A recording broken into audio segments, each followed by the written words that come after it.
You're muted, Dad, by the way.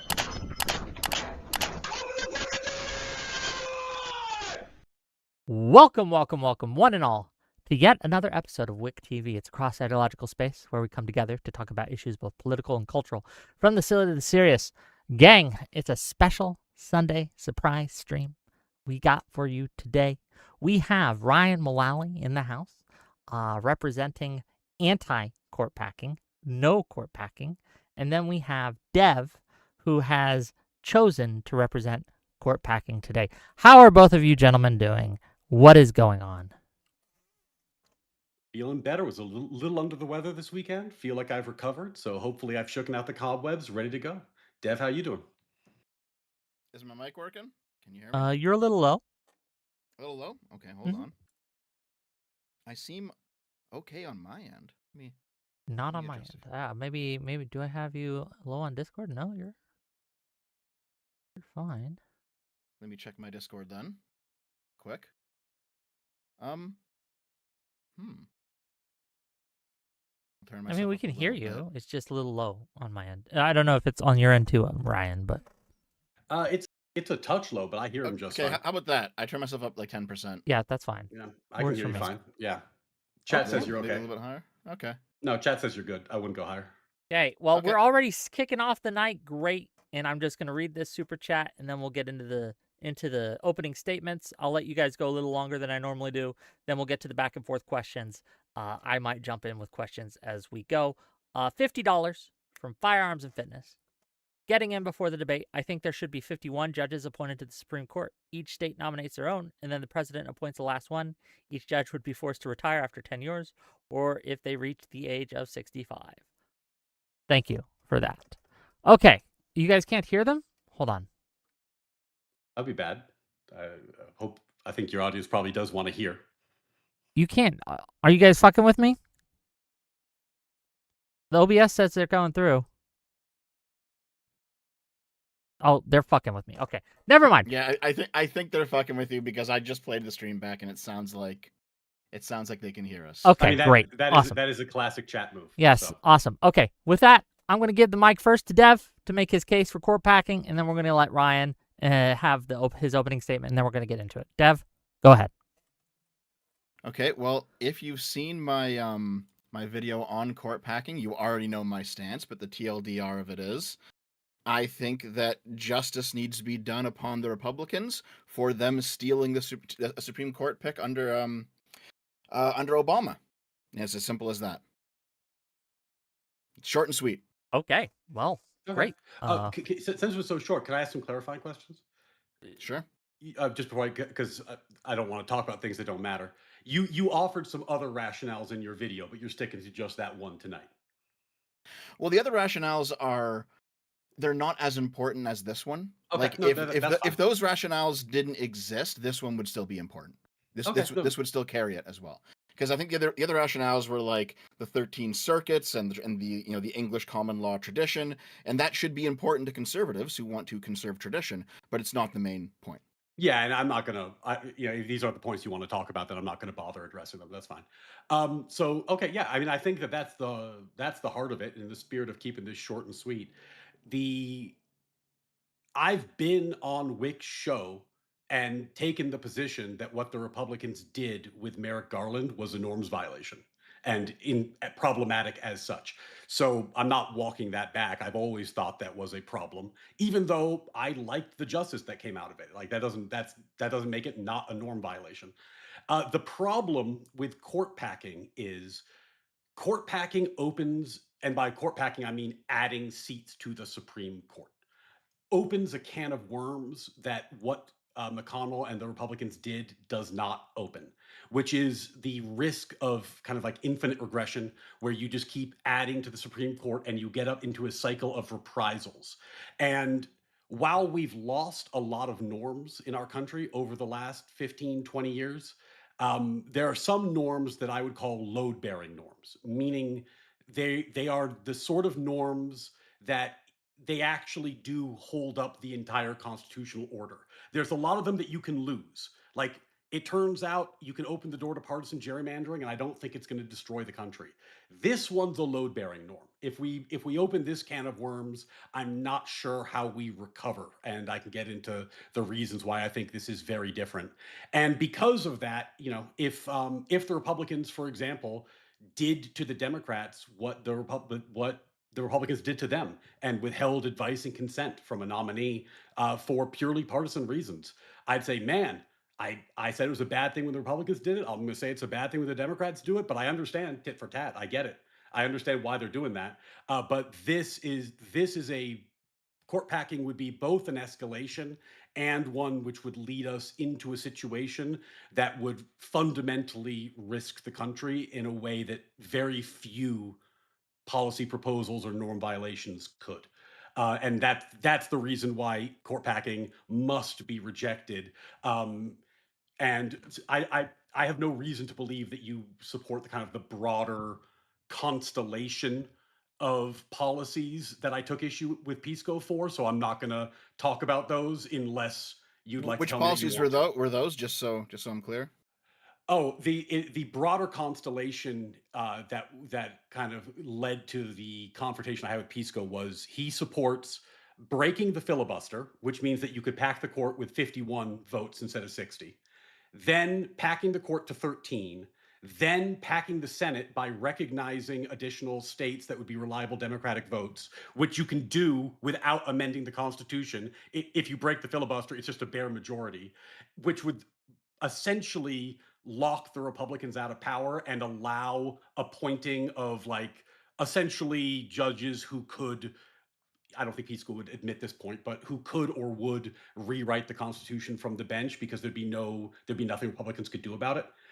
So that broader constellation of policies is much worse than even just court packing is. And if I think court packing is very bad, that one's well out of bounds. And I would say the position that Pisco holds is akin to the position that John Eastman held about Mike Pence deciding the presidential election in 2020, which is I think inappropriate position for a lawyer to hold.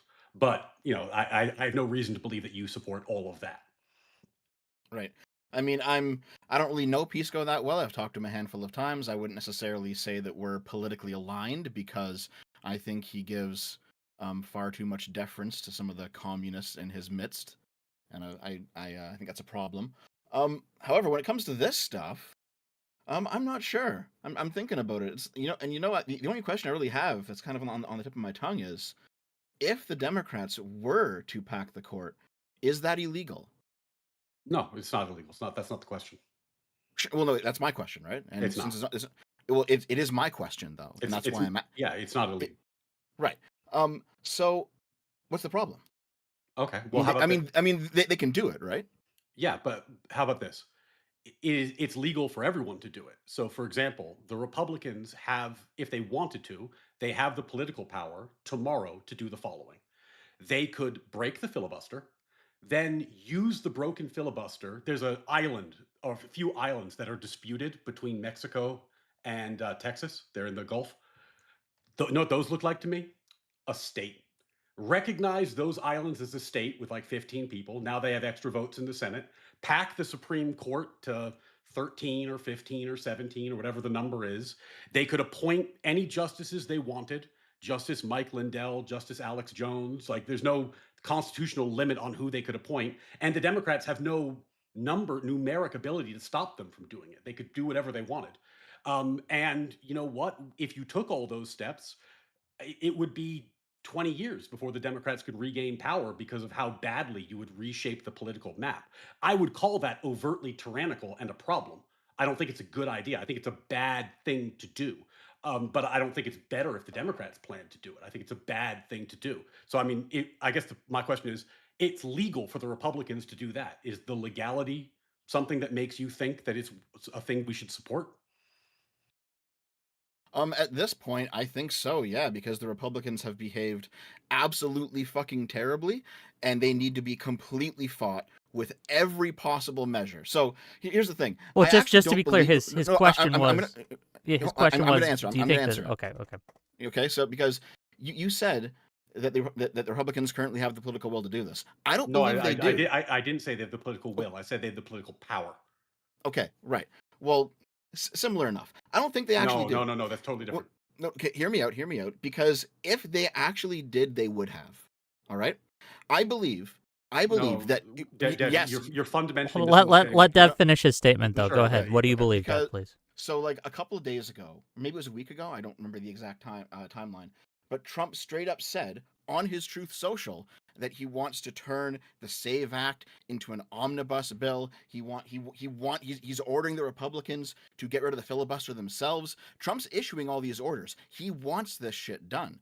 And it turns out that even though the Republicans actually hold all these offices and all these seats, he doesn't actually have enough of a coalition to order the Senate to do what he wants. If he did, the Republicans would be doing it right now. So I don't actually believe this point of yours that oh the Republicans could do this. No, they can't. No, They cannot. Dev, your question this is why I said you misunderstood me.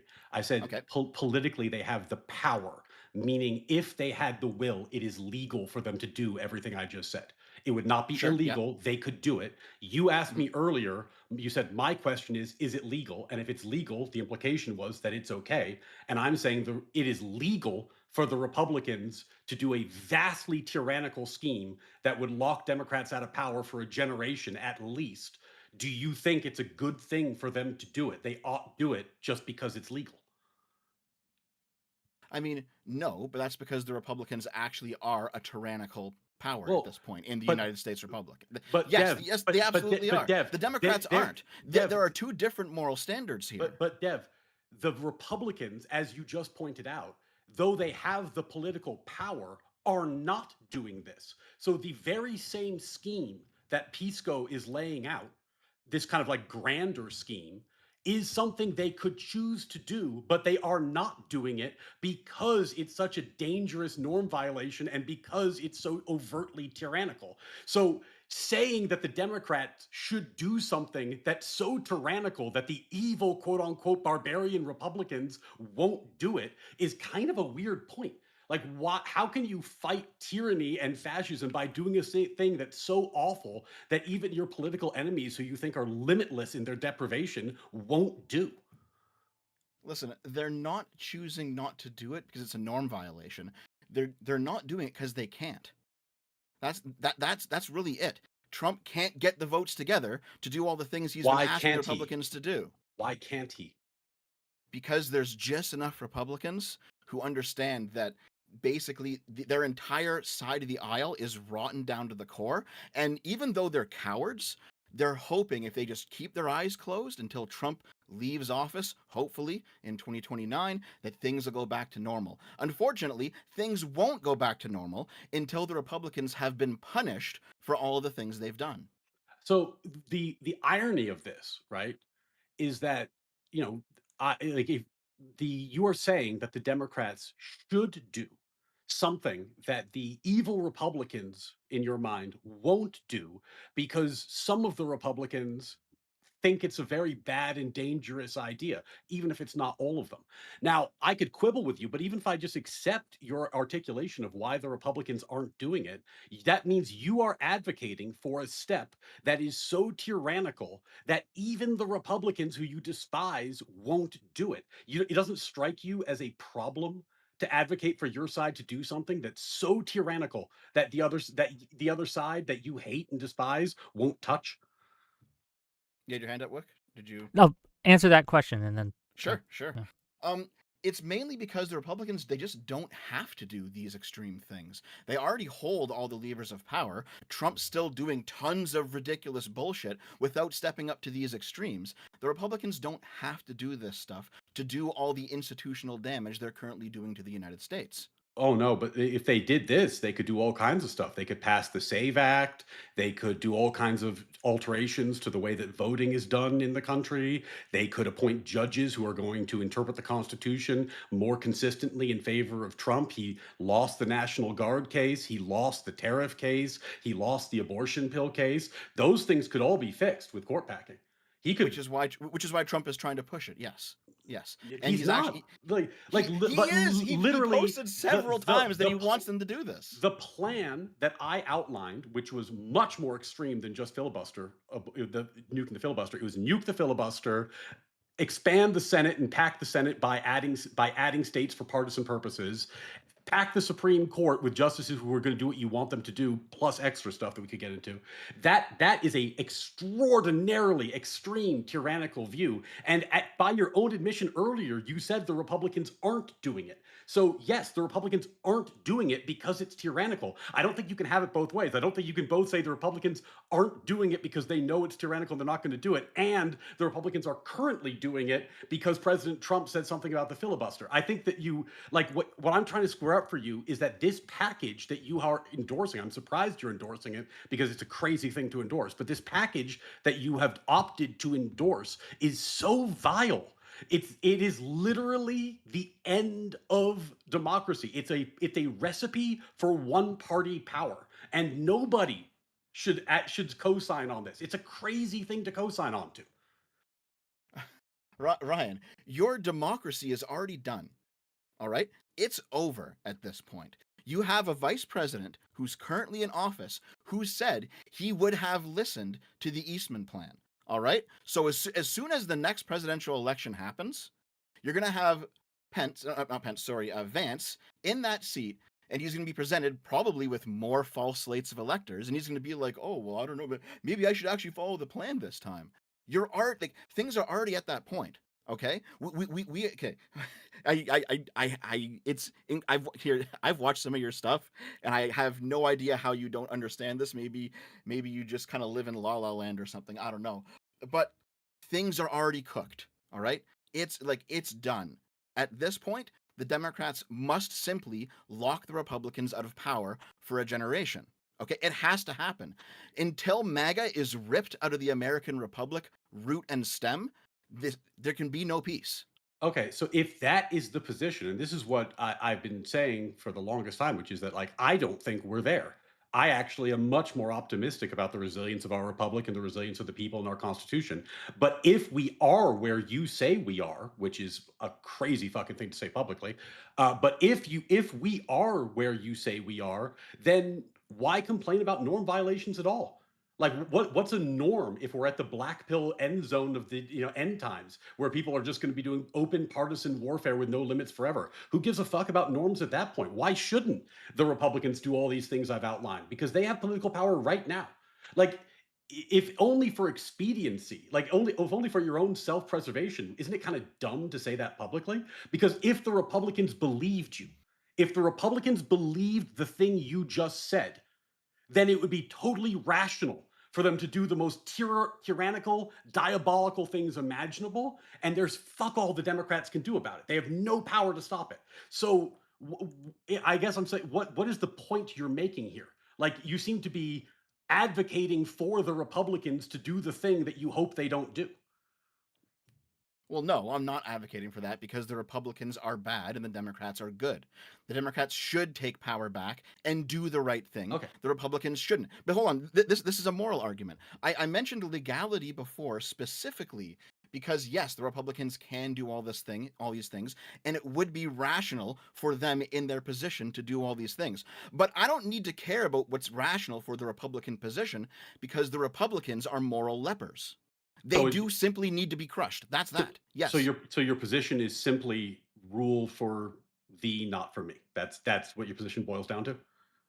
I mean, in the way that an aggressor shouldn't be using violence, but a defender should. Yes. Okay. Well, if your position is that the Democrats get to be tyrannical because Republicans bad, but the Republicans ought not be tyrannical because Republicans bad, that which seems to be your position, it you might see why I called that tyrannical during modern day debate. By the way, I appreciate the candor. I think that is the position. I think peace goes too chicken shit to admit it, but that is the position, and I appreciate you being honest about it. But that's why I called it tyrannical on modern day debate because it is. It is an overt call to tyrannical imposition of power of one side against the other. And I actually don't even hear you disagreeing with that. I think you agree with that. It's just you think it's good to do tyrannical things. It's tyrannical in the sense that the American revolutionaries were tyrannical against the British when they threw them off. So you based so that's a wild statement, but your point You know, is it's absolutely okay. Okay, you're an educated man. I'm sure you've read the Constitution. I'm sure you've read at least some of the Federalist Papers, right?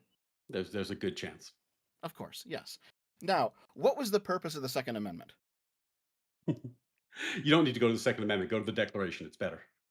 No. I'm going to the Second Amendment because I actually like this one. Because you know what? I've hung out in so many libertarian spaces, and during COVID and even Yeah, yeah. before, you had like these memes, and it was like George Washington wearing sunglasses, and he's like, if it were me and my homies, we'd be stacking bodies right by now. And I totally respected those memes because they were honest and straightforward, and they made no qualms about it. The Second Amendment is for shooting tyrants. Yeah, no, That's what but it's for. that's why I say you don't need to go to the Second Amendment. You go to the Declaration. It says to secure these rights, meaning our natural rights, our God-given rights, governments are instituted among men, deriving their just powers from the consent of the governed. That whenever any form of government becomes destructive of these ends, it is the right of the people to alter or abolish it and institute new government, laying its foundation on such principles and organizing its powers in such form as to them shall seem most likely to affect their safety and happiness. Right. It does go on And to say, I just want to make it clear, we've taken a little bit of a turn from court packing, and now we have entered another territory. If you guys want to continue in this territory, we well, can. but But I actually think this is illuminating because I think people who watch my stream know why I did what I did in the modern day debate. But I think this is actually a good explanation of why I did what I did in the modern day debate and the with Peace Code. Because the reason is when somebody approaches you and says, I think I am justified in imposing tyrannical power upon you, the correct response is not, let me see your syllogism. Let's talk about your argument. The correct response is get fucked, tyrant. Right? There it is not logical to engage in logical debate with somebody who wants to tyrannize you. And Dev, I appreciate your Well, honesty, but all I'm hearing from you is that you feel justified in tyrannizing people who believe the things that I believe. no, the issue is that Trump is the tyrant. He is the one currently Says doing the you. tyranny. Yes, Says and I'm correct. Says me, I'm correct. well, okay, but Well, let me put it this way: here's we well, both let agree Dev that go for a Trump. minute. Let Dev go Okay, for a minute, please. yeah, we both agree Trump tried to steal 2020, right? Like that's not in debate at all. We both agree on this. Yeah, I've never defended Trump with the false slate of electors scheme. I've in Right. fact, Yeah. I actually do you know my voting history? I just to make it might be helpful. Yeah. I think I know. Yeah. Okay, yeah, I've seen a bunch of your stuff. Yeah. I So vastly preferred Trump in 2024, but did not vote for him because of the Eastman stuff. right. So that makes him a tyrant. Period. Like we're already past that line. He tried to steal an election. He failed, but now he's a tyrant. Well, You can't be like, oh no, he's not. Oh, it's no, subjective. Oh, it's just your opinion. no, No, no, no. he's a tyrant. I He's agree. trying to steal the election. I found that disqualifying. But do you disagree that he was validly elected in 2024? Of course, yes. Okay, so he was validly elected in 2024. The I Americans elected a tyrant. Yes. Okay. I have not seen him do anything in this term that remotely approaches the level of tyranny of the prescriptions that you're describing. Not even close. So, Um, Go ahead, are, Dev. are you sure? yeah, not even. I don't think I've seen any. Like, keep in mind. I mean, so hold on, just real quick, because now we're getting into the conversation you didn't actually want to have on Twitter. You dodged it like 5 times when I said let's talk about Trump's corruption. Because holy shit, Are corruption and tyranny the same thing? no, but they're linked for Okay. sure. No, They're for sure. they're actually rather distinct. Okay, do you think that there are tyrants who are completely incorruptible? They go hand in hand. it is possible. It's not they are not logically entailed or related. They are, Can you name one? I think they are often correlated. No, I'd agree with you. They're often correlated. My point is they are not the same thing. You could be tyrannical without being corrupt. Can you name an example of this ever happening?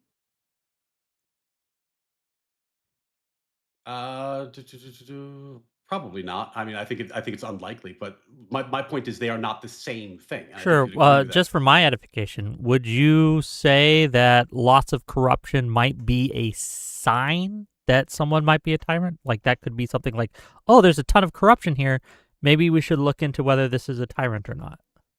No, not really. I mean, No? Okay. it would depend on it depends on what they're doing with power. Like, in the Teapot Dome scandal with Harding, like, back in the day, right? There were obvious bribes that was proven that there were bribes, and those bribes were used to secure, to use the power of the federal government to benefit private individuals. It was like case proven corruption, like proven at like a level of a court standard corruption. I don't think that Harding was being tyrannical or that his subordinates were being tyrannical. I think they were being corrupt. They are different things. The issue is, and I'm coming at this from my realm of education because I was working on a political history degree before dropping out to do YouTube. In fact, it was a master's degree. But so from what I understand of history, is that when you have corrupt politicians, corrupt leaders, that is inherently tyrannical, specifically because when they engage in their corruption, they are overriding certain, we might call them democratic or public, not just norms but mechanisms, right? So, for example, the free market should function such that you have like buyers and sellers, you have contracts, you have bidders, and however, if you're in power and you're giving preferential contracts to your friends, for example, and you're not having an open bid on those contracts, that is both being corrupt because you're benefiting your friends, and it's being tyrannical because you're undermining these public institutions. So these two things actually do historically go hand in hand. And Trump, by the way, is the most corrupt president Well, of my lifetime, and it's not even fucking close. but pause. See, the reason that I think there's a huge disconnect here is you could have a administration that's rife with corruption, and they do nothing to change the way democracy functions. They do nothing to change the way the vote works, and then they eventually get voted out of power. They're not tyrannical; they're corrupt. When you're tyrannical, it means that you are removing from the people the ability to govern themselves. Right? That's what tyrannical is. And I haven't seen the Trump administration do anything that remotely reaches the level of tyranny that you've described. The thing that I would agree with you that approaches this is the Eastman scheme, which is why I didn't vote for him. But in terms of this current administration, this time around, I have not seen anything like that. And because he's a second-term president, I don't think that's going to happen again. But by the way, if it does, you can rely on me showing up, breaking party lines, and being on your side because I am opposed to tyranny. So, but the fact that I guess the point I'm making is how could you possibly justify the level of tyranny you're talking about? And I've seen this very commonly on the Yep. left. Like people are. I remember I watched a Destiny stream and I was aghast where he said like the problem with the Trump administration is that they won the vote and they are legitimately elected, which is worse than Nazi Germany. Because at least in Nazi Germany you could say that there was some kind of power grab. Here the problem is that they got elected, and we need to find a way to punish them even if it's not legal to do so. I just a It's kind of housekeeping wild. thing. I need to check my audio. People are saying I'm blowing them out. When I talk. How Okay. is it, gang? Okay, sorry. Go. I didn't mean, but everyone's yelling at me at this point. So go ahead. I hope that's improved. Me Yeah, too. I get so again to circle back to the court packing topic. Like if the point was that the Republicans did this thing with Garland and that was fucked up, so we should do the same thing back. I wouldn't even that I wouldn't even I don't think I'd even take that debate prompt. I mean, I think I'd have to concede that one. Like, I think, yeah, that probably would happen. But that's not what we're talking about right now. We're talking about something totally different. So just that was very long, and there was like three distinct topics in there, and I really only have the third one still in my brain. Sorry. Um, so you're basically saying that just so I know I understand what you said. You're saying that should the Democrats come into power and they hold the Senate, but it's still a Republican president, they should simply not vote on a new Supreme Court justice in the same way that McConnell did, to Yeah, I mean, basically give them a taste of their own medicine. would it piss me off? Would I be like, "Shit, that's bad"? Yeah, it would piss me off. I'd say that's bad, but like I think they're justified in doing it. I think the norm's been broken, and the thing about that, which is withholding advice and consent, is like the constitutional framework, is that it doesn't create open ended court packing. Like the real danger of adding to the court is, let's say you guys pack to 13, and let's say you keep the Republicans out of power for like 20 years. When the Republicans get back in, they're going to pack to 20. And then when the Democrats get back in, they're going to repack. And when you do that 3, 4, 5 times, the entire concept of the rule of law, the entire concept of there being a governing constitution is basically gone. Like we're washing out the very fact that we have a constitution at all. And we're basically leaning into this glaring loophole where we can amend the Constitution from the bench in a way that we don't have political will to do through the proper amendment process. So I think that that's very, very dangerous. But yeah, to answer your question, if the Democrats withheld advice and consent from a Republican nominee for purely political reasons, I don't think that would. I think that the toothpaste is out of the tube on that one, as it were. Okay. The issue is that it's no longer just about the one McConnell seat, because there's since been, a downstream effect that's happened ever since then, right? So if you're okay with the Democrats refusing to vote on a single hypothetical seat, would you be okay with the Democrats refusing to vote on let's say 2 hypothetical seats, Oh or no, 3 hypothetical seats? I'd go further. I don't think that norm exists anymore. I think that we can and should expect that if the if the president does not have the Senate, that neither party in the foreseeable future is granting advice and consent. Like I don't think it's happening in the future. Maybe if it was like a really down the middle justice, it might happen. It is possible, but I think I think it is very likely that if the Democrats take the Senate in the midterms and Trump has a nominee, they will say fuck off and they will not nominate. They will not give advice and consent on that nominee. I think that is now the status quo. I think that's, and again, it would piss me off, and I'd say I'd be pissed off about it, but I would not like turnabout is fair play and all. I don't think the Democrats would be unjustified doing that. Why would you be pissed off about it? Because I am not politically neutral. I'd like my side to win. I like originalist judges. I like Federalist Society judges. I'd like more of them on the court. Like, I think the country's better off with that kind of court. So yeah, it would piss me off politically, but it's not going to be the kind of norm violation that I'm saying is like risking the country. It would be sharp elbowed, borderline fucked up politics, but like it's sharp elbowed, borderline fucked up politics is kind of the name of the game. It's kind of like partisan gerrymandering. Like, in the abstract, I don't like partisan gerrymandering, but at this point, I get why both Just parties are doing real it. quick, thank you for the raid, Destiny. Welcome to the stream. Anyway, continue. Were you still going? No, all yours. Oh, okay. I mean, I do find it kind of surprising that you would be surprised that I also want my side to win then. Especially since, by the way, like until Trump pulled that stunt in 2020, I was not a partisan Democrat supporter.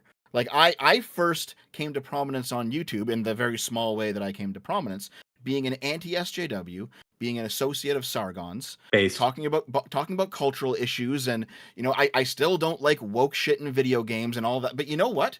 I will take all the woke shit in video games in the world if it means that Trump and MAGA have been purged from the Republican Party, because you know what? Cultural issues aren't the same thing as political issues. So what are the limits you place on yourself? Like what would you not support in order to achieve that goal? At this point, next to nothing. I think the Americans are very close to an actual hot war. Okay, well then at An least actual civil war. because I don't want to get Wick demonetized, but There's already you dead people in the streets, for fuck's sake. The Americans are there. You accused me of moral F slurring when I called Pisco a tyrant and said I was trying to save my country. I think at this point, since you've said that there is basically nothing that you would not support in order to punish the Republicans, we can at least agree that to the extent that you and Pisco share the same positions, I was correct in saying that this is an overtly tyrannical position, which is probably why I was moral F slurring, as you put it, in the face of overt tyranny. Can I ask Dev a question on that? If you think just real quick though, you keep saying it's tyrannical. It's not. Obviously tyrannical. It's not. It's overthrowing a tyrant. Violence is not inherently tyrannical. All right. When you're actually fighting a pure fucking evil faction, which by the way is what MAGA has become, Yeah, when you actually start fighting them and you're like, oh shit, it's actually a war now. We got to fight. That's not tyrannical. That's war. Hey, can I, Okay. now I have a question though for Dev. I bet you Okay. do, Wick. So if you think that we are at this point in America, would it be morally justified? Since you're, I'm just asking, are you being rhetorical, or do you actually believe we are about to go to civil war? Would political assassinations be morally justified at this point? Do you value your channel? Okay, that's all I needed to know. Okay, carry on. Well, so I mean, so I don't want to fuck you over, Wick. Like, what do you want me to say? yeah. So look, I mean, here's the thing. I'm obviously not going to convince Dev, and I'm certainly not going to try, given what he just said. But if you're watching this conversation and you're like, huh, why did Ryan react the way he did to Pisco's positions? That seems unlike him. He doesn't normally take that tone with people. What was Ryan doing? Why did he have that reaction? Look at this conversation and think, really think about what's being said here tonight. And think to yourself, huh, does that really sound like a sane position? Or maybe ought we say, fuck that? That does sound a bit on the tyrannical side, saying that there is no limit on what I would do to punish the opposition. That So does seem like a yeah, little bit of a just to be problem. clear, Pisco's not here and he can answer for himself, but I'm pretty sure Pisco does not hold the position that Dev just elucidated there. I'm almost certain. I could be wrong. Well, I mean, this conversation started by me asking why. How could you possibly justify holding a set of positions I described as overtly tyrannical? Dev has explained that the reason he holds these positions is because the Republicans are so evil that nothing is off the table and overt tyranny is included within that. And The look, Republicans are look, tyrannical. That's Pis- what's actually no. Okay, Pisco and oh, Pisco said the oh, same thing. He said at the end, like, "What the Republicans are barbarians. Nothing's off limit for them." He used the same rhetoric at the end. He's cannier because they've about it. He's actually savvier than Dev is. He's they've not willing to box himself in the way Dev just did. But it's the same shit. well, I haven't boxed myself in at all. I've been saying this for Wick. You've known me for a while now. How at least a year, maybe A little longer. more than that, but go ahead. I've no, but you know, I've known you for years, but I've been saying this for at least a year now. That the Republicans are just tyrannical and need to be fucking Yes, wiped but out at I this don't point. think I've heard you elucidate like what is, because I guess for me, simply because something's tyrannical, it doesn't mean that all things are now permissible to do, right? Tyranny is a spectrum, and I hate to do that, but it's true. There are different sets of tyranny, there are different levels of tyranny, and tyranny can be responded to and It's fixed in a tyranny, but yeah. variety of ways depending on the situation. I'm just going to be real with you.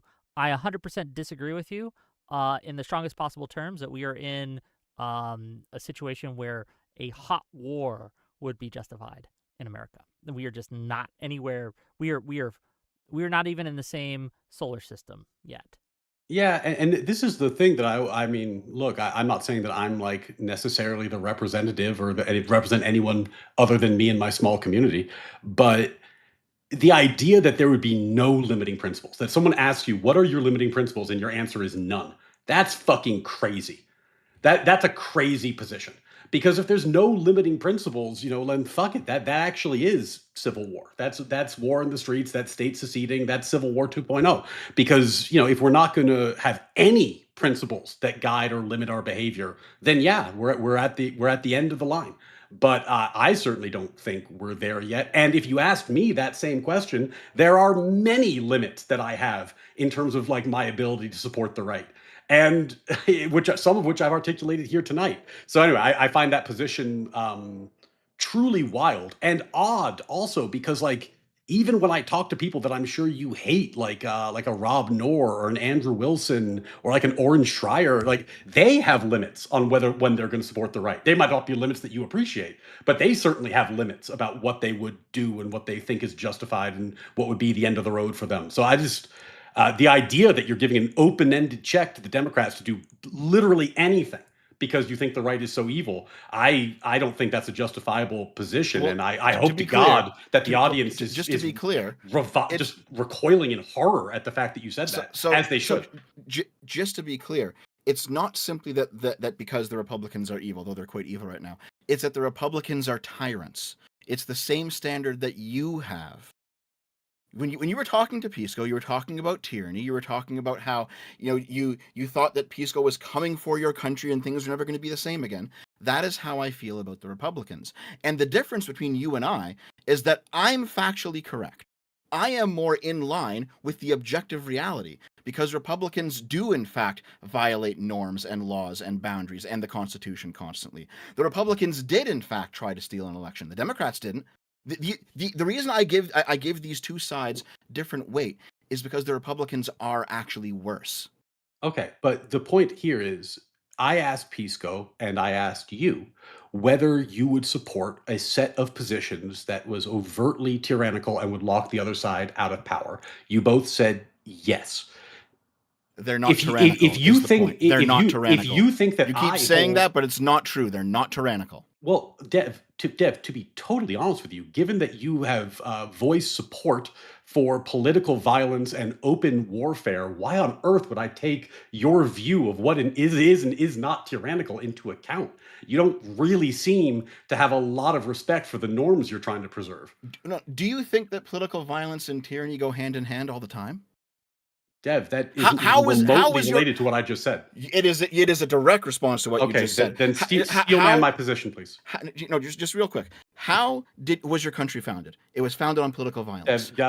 Steel man my position, please. So to sit here and say like, oh, because you support political violence, you'd have no idea what tyranny is. Those two things are completely unrelated. That is a completely bullshit statement to make. You can absolutely listen to me. You can absolutely be anti-tyranny to want to see tyrants removed from the White House, in fact, and still ultimately be pro-political violence, because sometimes that's what you have to do to get rid of them. Okay, that was great. Can you steel man my position, please? No. All right. Well, then that probably explains why you don't understand it. No. Go ahead. Say it again. Say it again. I will actually give it a good faith shot. Go ahead. I mean, this is the thing, right? Like, can you steal my position? No. That's okay. Like, I hope the audience is tracking where we are in this listen. I was being snarky. I'll give you a second chance. Say it again, and I will steel man it. You'll give me a second chance. Okay, that's very generous of you, Dev. Very, very generous of you. I'm a very generous person. Yes. Yeah, you are supporting a set of propositions which is so overtly tyrannical and norm violent. Not tyrannical, by the way. Stop saying that. Okay, let him finish. Let him finish, Dev, and then you can respond. I promise. If the Republicans did them, and I'm not even talking about the open assassination now, but we can add that to the list since you've advocated for it. You would be aghast at how horrible and immoral they are. Your only justification for this is the Republicans are so bad, they deserve it. There is no way to have a rational conversation about civil discourse with somebody who is calling for your blood in the streets. Like, what are we supposed to talk about, Dev? Hold on, I'm not calling for your blood. Do you think I'm not going to vote right in the midterms? I'm not calling to shoot Republican voters. What did you misunderstand? Be very, very careful. Okay, come on. I do value my channel, so let's be Ryan. That was a very slick sleight of hand there. I never once said shoot all Republicans. I never once said no. I asked you what your limiting principles were, and you said none. Okay, here. I thought maybe this was baked into it. Limiting principles. No, it's not baked into it. Then hear me out. Hear me out. Limiting principles in regards to the people who actually committed the crimes, not just the random schmucks and idiots who voted right wing. Those people, they're either innocent or they're ideologically captured. Some of them are going to be evil, but for the most part, they're just decent people who are wrong. Oh, okay, so you're pro lining all the Republican politicians against the wall and getting the firing squad out. Well, no. To be clear, he said anyone who is, in his view, committed one of these crimes. Which okay, can you be specific, Dev? Not with the people in general, so, but like what? Yeah, with what like Republican politicians? Yeah, no, I can be specific. Yeah. Okay. So basically, you have Republican politicians, especially ones that are currently working in the executive branch, who have helped Trump violate any of the laws and norms that he has violated, either in the first term or the second. All of those people should absolutely be charged to the maximum extent of the law, and then they should be punished to the maximum extent of the law. Why not line them up against the wall? There's no limits, right? Why bother with the trial? Well, because the trial is how you figure out if they did it or not. Well, who No, cares? you still have to be accurate. You can't listen. Why? Why? Why are Because you so squeamish now, brother? You haven't been I'm not. squeamish up I'm to this not point. scream. I'm not. No. Listen, I'm not squeamish at all. If you show me a guilty member of Trump's cabinet, absolutely throw the fucking Okay, book at sure. him. So I want everything to happen to that guy. But John Eastman got disbarred for the Eastman Mhm. memos in his role in 2020. So John Eastman goes up against the wall, gets shot, right? He's a traitor. He should be absolutely charged for his crimes. And then whatever the jury comes up with, whatever the judge comes up with, I am okay with. But what if it's okay? So you're not okay with just so there are more limits. It has to be legal. Well, of course, yes. That's why I asked Okay. about legality at the So start. yeah, but so here's the problem with legality as a metric when you're talking about constitutional issues of this magnitude. If John Eastman's plan had been successful, it would have been legal. No, I understand that, yes. Laws, in fact, almost all tyranny is legal because tyrants control what the law is. Of course, Right? I Like, know. so when people get hung up on Well, this idea of like, oh, court packing is legal, that's not the question. Of course it's legal, but tyrannical things almost always are legal. So it sure, can't sure, be sure. the No, case that you're I hung up on completely understand. I legality completely now, understand. right, No, brother? no, Like, I mean, I completely understand. So just so you know what I'm saying here. Do you recall? It might have been 6 months or 9 months ago. I forget exactly when. But there was the whole scandal with the seditious six. Do you remember that? yeah, the ones who gave the who said the shitty stuff about the military. Yeah, I recall. Well, it wasn't the shitty stuff about the military. It was them saying that soldiers have an Yeah, obligation to disobey illegal orders, which, by the way, they do, and that was completely reasonable. it was a shitty thing to say. We can get into it if you want to, but I if you want my position, do you want my position on Well, that? I No, no, first I want I just him to get where he's going with it, and then we can talk about that. Yeah. So basically, Trump came out on Truth Social and said treason punishable by death. And then you had a whole bunch of right wingers running around saying, oh, well, what Trump actually means is he wants them to be, charged in a court of law and then found guilty and then sentenced to death legally. So, the Republicans have, again, already gone down this rhetorical road. I'm simply doing the same thing. Oh, what did I do when he did that? I don't know. You tell me. I went on my show with Rob Noor, which we host, where we do law and political analysis. I talked about the fact this is not a crime punishable by death. It is not treason. It's a really shitty thing to say for reasons we can get into, because it's putting soldiers' careers and livelihoods and freedom at risk for a political gain, which is fucked up. But I said, by the way, Trump was 100% wrong to say what he said. Shouldn't have said it. That his flair for that kind of like destabilizing hyperbolic rhetoric is condemnable and shitty, and I fucking hate it. Right? So and by the way, Rob Noor, like partisan populist Rob Noor, agreed with me. Like this, because there are limiting principles in place, even in the right, even today. And I guess my problem with the tack you're taking today, you seem to be backing away from it, is that you took a No, not at all. maximalist, no limit.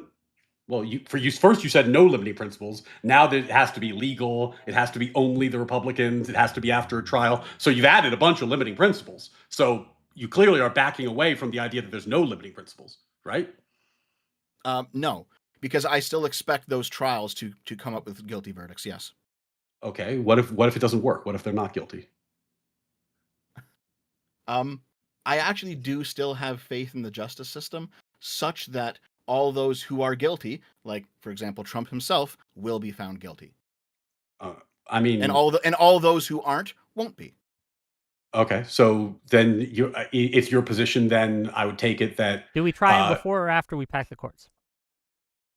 After, obviously. Okay. Well, and this is, by the way, of when I get So, to. well, hold on. Let's go back to what you were saying before, though, because No, I don't want to get off of it. Okay. I think Wick made an important point that's worth following up on.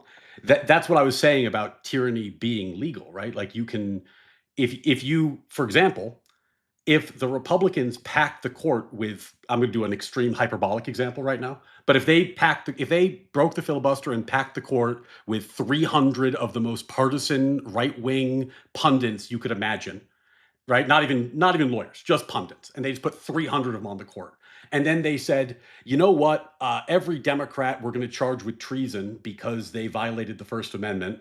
and we don't care what and then someone says that's not what the First Amendment means, and they go, "Fuck it, let's ask the Supreme Court." And the Supreme Court Yep. says, "Yeah, it turns out that's what it means." But If you pack the court, you can vitiate the concept of rule of law. just It's a backdoor to destroying the entire concept of there So- being rule of But law. just real quick, agree hold with on, you. just I real do quick agree on with that. you. Ryan, they're already doing that. They did it with the seditious six. They've done it with Comey. They've done it with tons. Basically anyone who is prominent enough that catches Trump's eye, that has gone against him, they are taking them, putting them in front of a court if they can, bringing charges against them, and trying to go to the most partisan judges they can find in order to get it to stick. It's not working, but they're trying that right now. They're doing it. And are they packing the court to ensure that it will work? They don't need to. Yes, they do, because they're not getting convictions. Like, Wick, if you packed the court, you don't think that you could get a conviction of Comey? If you were willing to break the filibuster and pack the court? This is I'll say the same thing I did to Dev. I don't think we're there yet. I don't think we're anywhere near yet. I trust in the judicial system to at least mostly go by the law. I agree with you, Wick. I don't think we're there yet. But the reason that I keep talking about court packing as an existential threat, which I think, by the way, Wick, you agree with me on, is that in this era, we have learned, this was not the case historically, but we have learned that through the nomination process and by appointing the right kind of justices for the work, you can amend the Constitution from the bench. And if you can amend the Constitution from the bench, you can control the entirety of the legal system through a 51-49 majority in the Senate. That's all it takes. It just takes the slimmest majority, and you bypass the entire amendment process. You can do violence to the Constitution that you would need a supermajority in both houses and the ratification of the states to accomplish, and you just do it from the bench. It's a loophole in the Constitution that is dangerous and needs to be closed. What we actually need is an amendment to fix the number of justices. We're not going to get it, but that's what we need, because this is too dangerous a tool to be lying around. I agree. Fix it to 13. Okay, so then Trump gets 2.4? No, in 2029. If the Republicans win, the Republicans get 2.4? As soon as Democrats win, they should do it. Yeah, okay. So hold on. You said earlier that you ultimately do want your side to win, and I want my side to win. And yeah, the reason, you're getting quieter. Can you get up to the mic a little bit better or something? Hello, how does this sound? They're better. Okay, you were just sorry. talking like that. Okay, go. Yeah. Sorry. But no, like I do want the Democrats to win, because the Democrats are just morally superior to the Republicans. You know, it isn't like legality is important, but it's not all just legality. There is an underlying moral truth, which you, when you mentioned it before, yes, that absolutely is true. But you keep saying it's tyrannical. No. What the Republicans are doing is tyrannical. The tyranny is inside the White House. All right, the tyranny is in the Republican Party. The only mechanism even capable of slowing down tyranny right now is the Democratic Party, which is why, by the way, even though like my politics are more in line with someone like a counterpoints than it is than someone who's actually progressive. I'm not a progressive at all, but I see the Republicans for the fucking demons that they are. So it's very funny. I kind of wonder how Wick's channel's reacting to this, because I'm not normally their favorite person, but this would be interesting to see later on. To be clear, DGG is in my chat right now. I got rated by Destiny, so. Oh, okay. Then I do know how it's going. DGG, good to see you. Fuck off. So, Dev, can you respond to his point though? Like, well, his point being that Republicans is it tyranny? If you are stopping tyranny, Wick, tyranny. Tyranny. Is it tyranny? Sorry. Is it tyranny if you're stopping a tyrant? He keeps saying it, but he hasn't actually pointed to anything that the Republicans are currently doing that's tyrannical. He just keeps saying that. I've asked you about specific policies that I found to be tyrannical, which, by the way, I hope are not the Democratic mainstream. I hope they're not. I called Pisco to account for it. I'm calling you to account for it. But I don't take it to be the case that this is the universal view of Democrats. Thank God. I hope I'm proven right about that. But what is it that Trump is currently doing that you find so tyrannical that it would justify what you're proposing? Well, like I said, I already talked about all the corruption, and there's been ridiculous amounts of corruption, but you don't accept that, so I understand. I think it's absolutely tyrannical for Trump to say go after comedians that make fun of him, either in a direct or indirect way. I think it's absolutely tyrannical when Trump decided to go after lawyers and law firms who helped work on the J6 cases against him. That's fucking ridiculous. I think I think the whole seditious six stuff was completely tyrannical. I think the attempt to do the auto pen thing, which by the way completely failed in court, that was like all of these attempts, even though they're not working, the fact that the president would have the gall to attempt these are all moves toward tyranny. So, but if you still support Trump as he does all these things, you are supporting a tyrant. Okay, but now you're talking about things that, by the way, some of them I agree with you were things that I've criticized Trump for fairly heavily. But you're talking about things that are within the realm of policy disagreement. Like I So thought, it's legal, right? Yes, well, no, no, no, that's why no, I started it with this. no, Yes, no, no. Like I understand. I thought Biden's COVID policies were, quote unquote, authoritarian or executive overreach, whatever term you want to use. I thought his free speech policies were fucking awful. I think Trump's are also awful, by the way. Wait, what free speech I policies? thought his What student loan. Let me finish, and you can ask the question. I thought his student loan forgiveness was wild executive overreach. But like these are things that are the basis for political and policy disagreement, not radical overthrow of the fucking government, which is what you were suggesting earlier. I disagree. I think that the things that Trump is touching upon are in fact leading into the realm of tyranny in a way that Biden stuff simply didn't. There is no COVID emergency to justify what Trump is doing versus what Biden did. And I honestly don't know where you're getting the Biden free speech thing. Like because what was that? in That's a berserk whole other that, debate we can have, that's right? a whole other That's debate a if we want that's to go a down that road. Give me the 30-second version of it then. Sure.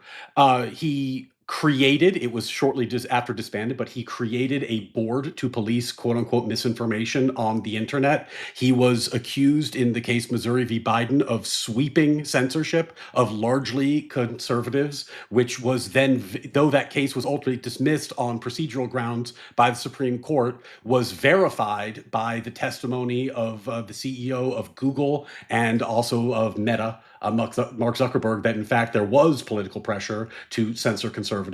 And I think that it is quite damaging to have mass censorship of people online. And in particular, by the way, if we're talking about Jimmy Kimmel, I find that concerning. By the way, I did not support the Jimmy Kimmel stuff, but the nice thing, at least with the Jimmy Kimmel stuff, is that it was done in the open to a celebrity who can afford a lawyer and knows what's happening. When small independent people get censored and they don't know why and they don't know how and they don't have the resources to do anything about it, it is actually much more dangerous from a jawboning perspective because they don't know how to fight back and have no opportunity to.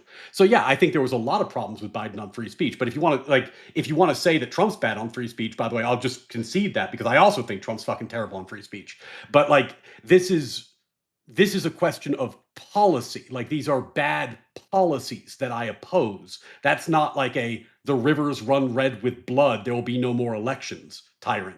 We're like when we're talking tyranny, we're talking about the democratic system no longer is functional. You no longer have the ability to solve the problem with your vote. That's what we're talking Well, about. Not a difference in fucking maybe policy.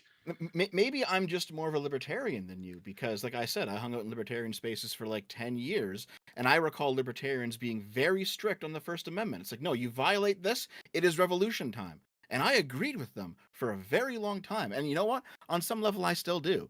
Now, I'm going to be honest with you. I don't know about the Missouri versus Biden case. I don't know about that. I can't talk about it. It's a deep I rabbit do, hole. but Yeah, it's a It's a look. d- While yeah, me yeah. and Ryan that's a agree whole on show. court packing, me and Ryan strongly disagree on this. So we can Okay, move yeah, yeah, it yeah. to another day. Yeah. Well, just real quick, because I do know about what you're talking about when it comes to the Disinformation Governance Board, and you do know that was not actually censorship, right? Why not? Because it had no power to enforce anything. What was it going to do? So, even though it never actually got up and running, it existed for maybe 4 months and then it was shut down.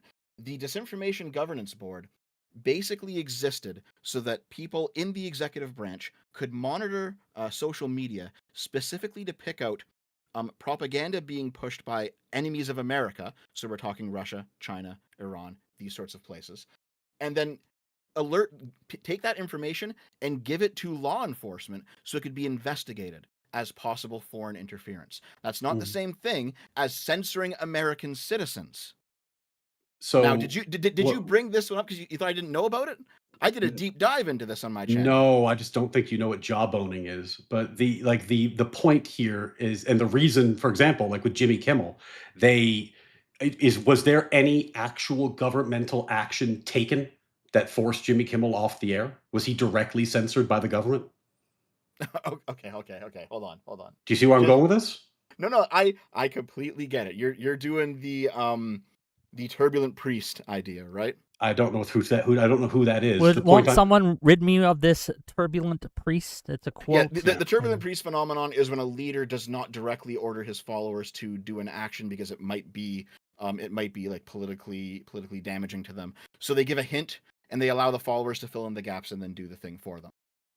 Yeah. So the issue with what you were describing is that if you start saying that certain political speech is mis or disinformation such that we're going to report it to the police, you are going to end up having a chilling effect on the political speech through those police actions. Similar to, the argument that Jimmy Kimmel was jawboned because the FCC made comments about what he said publicly. They never actually took any direct action, but that the threat of that would cause Jimmy Kimmel to be censored by his own company. So just No, because the I federal understand your government position. I understand your itself position. is not Um, censoring directly doesn't mean it's not censorship. so the issue though is that the Disinformation Governance Board was specifically looking for overseas sources on social media. They weren't looking into Americans. Do you see there's a difference here? Like here, if you understand that America has foreign enemies that are powerful, which it does, and that these enemies are going to utilize social media to destabilize America from within using propaganda, which they do, what entity should be in charge of policing that or trying to stop that? Obviously, the federal government. No offense, but being Canadian, I would expect that would be the sort of response that you would have. Yeah, the Okay, well, Canadian who then? Libertarian. Who? If not the federal government of the United States, then who? I think we've actually stumbled upon some good solutions on the private sector on this one so far. Like one of my favorite days on X. I don't know if you like this one, when they gave you the option to reveal the location of a poster. That was the best fucking week. That was so much fun. I Oh, think I agree. I did a yeah, video on it, so it was really funny. it was really But fucking fun. But I that think stopped being useful about a week in because of VPNs. yeah, and I think what we need to start doing is coming up with better market solutions to these problems because they can be found and they do exist. The problem with what you're suggesting is the same problem that like all censorship has, which is that the tool is inevitably used for the evil purpose, no matter how it's phrased, and it's always for your own good, and it always ends up being used in exactly the way that you think it's going to be used, which is why it got shut down because nobody wants the government to have that kind of power. I mean, I don't think that's actually why it got shut down. But nonetheless, um, when it comes to security issues, no, you don't leave that to the free market. This is one of the ways in which I disagree with libertarians. The free market solving everything is just like ANCAP brain rot. No, there are some things that the government actually has to do, and not because yeah, government's inefficient. I get it. Taxation sucks. I get it. When it comes to security, the government has to do it. So, to be clear, your position is and that just we reminding everyone, we are far and away from court packing, but it's an interesting discussion. yeah. So Yeah, and I'll try to rein it in. But to be clear, your position is that it would be a moral good for the government to police the internet in order to limit what people can say to each other about politics, for example. No. And I can't believe that's what you came away with. It is a What moral part of good. that is It inaccurate? I'll tell you exactly. It is a moral good for the government to not police the internet, but watch the internet to notice if there is foreign propaganda currently being propagated in, let's say, American or Western or Anglo spaces. Okay, I mean it's funny because the answer's Definitionally, yes. And then what would they do with that No, no, no, information? no. The answer is very different. It's very different So because, what oh what my would they God. do with that information? No, okay, okay, okay. Ryan, it is bad to censor Americans having open and honest debate in Mhm. good faith about politics. It is good to censor foreign actors who are trying to psyop and destabilize America. Okay, so Do you Dev, no, no. Do you understand these are two different what would they things? do with the Do you information? understand these are two different Yes, things? but I think you don't understand how this would play out. So what would they I, do with the information? then they would have to hand it over to the actual actionable parts of the federal government. So we're talking like it'd be CIA for no CIA is foreign, right? Probably CIA because it's CIA is foreign. foreign. Yeah, yeah. And then they'd have. I don't actually know Let me ask you a more targeted question. It, let me finish. Let me finish. sure. I don't actually know how intelligence works, but there are absolutely things that the intelligence There's some community jokes there. could do with that information. Like let's say they uncover a Russian bot farm, and I can tell you, without doing the research, there's a lot of those. They Yep. find a Russian bot farm. What are they doing with that information? Well, at that point, if they can't actually access the Russian bot farm itself to shut They it down, they sure can. then they can. They, Well, if they could, they just would. to be clear, Yes. there are Mhm. they can sometimes. There is a big debate within the intelligence community and other such communities on whether or not bot farms and things pushing foreign propaganda onto the United States count as legal targets for kinetic strikes. That'd actually be base as fuck. But no, what actually should happen. The next steps then would be they would approach social media. They would say, "Hey, listen, can you guys get rid of these accounts? Because here's the proof that we have that they're actually foreign actors that are coming in to fuck things up."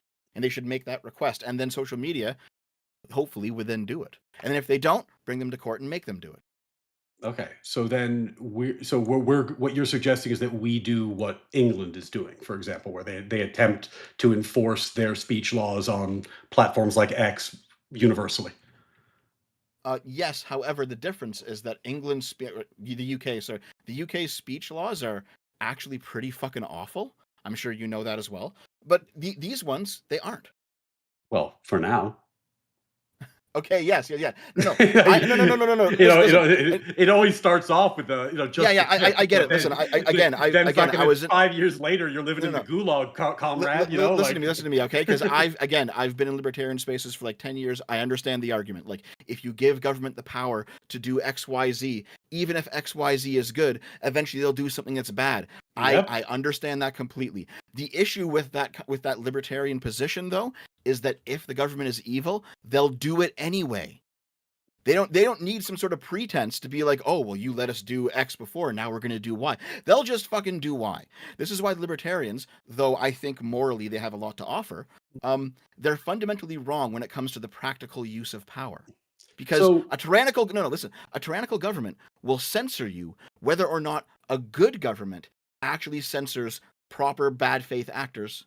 Like the bad government will do it anyway. Like there is a moral difference between these things. It's not all just government bad. okay, so if I going back to your Jimmy Kimmel example, because you said that was an example of tyranny. If I were convinced that it was morally good to censor Jimmy Kimmel for what he said, that it was a good thing to do, then that would not be tyrannical because it's the good government doing the censoring now. Yeah, but you'd be wrong. Is the About point? what? My morals? Yes. On what possible basis could you assert that I'm wrong about my morals? Are we gonna have the meta ethic moral like objective morality Well, conversation? Gone everywhere, might as well. if you're saying well, Dev, I'm trying to figure out what your definition of tyranny is. Mine was restricting the ability of the people to govern themselves, which I think we could figure out a way to action. You know what? Here, Yours seems to be when no, the no, government here. does bad things, it's tyrannical. But when they do good things, it's not tyrannical. So yeah, it does become a moral question at that point. But that's So, because you made it a moral question. so, If you so, had a so. functional Oh my god. definition of tyranny that didn't require a moral analysis, we could avoid it. But So I don't see okay, how we hold can on, avoid it hold on. now. Just to cut through everything, give me your definition of tyranny one more time. I know you just said it, but you said a lot of other things too. So hit When me with it. the a tyrannical government would be one that substantially or completely, you have some shades of gray in there, substantially or completely removes the power of the people to govern themselves. Right. I actually just agree with you on that. Okay. I will simply say yes. Trump's doing that. The Okay, Republicans are doing that. They're doing it now. but none of the examples you gave met that definition. Like First Amendment policy doesn't meet that definition. Like it just doesn't. It's not even close. So what? So I mean, if you accept again, the definition, again, then can you not only point to Hold on, Trump's just real quick. policies Can I have a that meet the question for definition? you, Ryan? Sure. With that definition of mind, would it not be tyrannical to, even if it doesn't stop the public at large from being able to govern themselves, just say, hey, we're not going to allow you to criticize us, and just Um, making it illegal to criticize the government? if you took it to a far enough extent, That would be probably, yeah. tyrannical, yes. Like, if you took it to like I think there's probably a threshold there somewhere. I would imagine. I have never thought about it that way, but probably. Sure. So Um, I'm just saying that the definition that you provided can't be all inclusive. There has to be more to it, because I could think of a dozen different scenarios where the people could largely govern themselves, right? But they could be imposed with restrictions in other areas of their well, lives, which I would consider tyrannical. I don't think that. See, for example, like if you imagine a country where you're allowed to vote, but you're never allowed to talk about politics with anyone, I would say that you have been robbed substantially of your ability to govern yourself because Or you're unable say, to like articulate your yeah. thoughts, So, or if, say, you or got like you popular weren't enough allowed to and form became a political parties. comedian, if every time you made a joke at the government's expense, the government had a high likelihood of job owning or threatening you off the air, that would be tyrannical, no? Because it happened once. That's tyrannical. Oh, But so it has to happen a few times? Because I it has. well, my definition was when you substantially lose the ability to govern yourself. You think that because of what happened to Jimmy Kimmel, we substantially lost our ability to govern ourselves? I think it, much as not allowing criticism of the government would stifle our ability to govern ourselves, Mm. yes, to a certain Has Jimmy extent. Kimmel been Like I real said, though, stifle? it's a spectrum, Okay. and I don't need it to go to Yeah. 100% to be like, okay, this is Well, tyrannical. it's a spectrum with a threshold, and that's way under the threshold. Okay, but you understand that this is just one brick in a large wall of Sure. incidents regarding free speech in which you admit the Trump That administration was has just engaged in. bad. Yeah, and I think you would agree, and I read from the Declaration of Independence earlier, and the follow-up line is, "Prudence indeed will dictate that governments long established should not be changed for light or transient causes, and accordingly all experience hath shown that mankind are more disposed to suffer while evils are sufferable than to right themselves by abolishing the forms to which they are accustomed. But when a long train of abuses and usurpations, pursuing invariably the same object, evidences a design to reduce them under absolute despotism, it is their right, it is their duty to Yes. throw off such a government." And that's the Now, debate you both are having right now, yeah, to be clear. Dev is That saying we describes have Trump's reached that government. threshold. Yes. You are saying Yeah. we have not. That is the well, debate that is going on.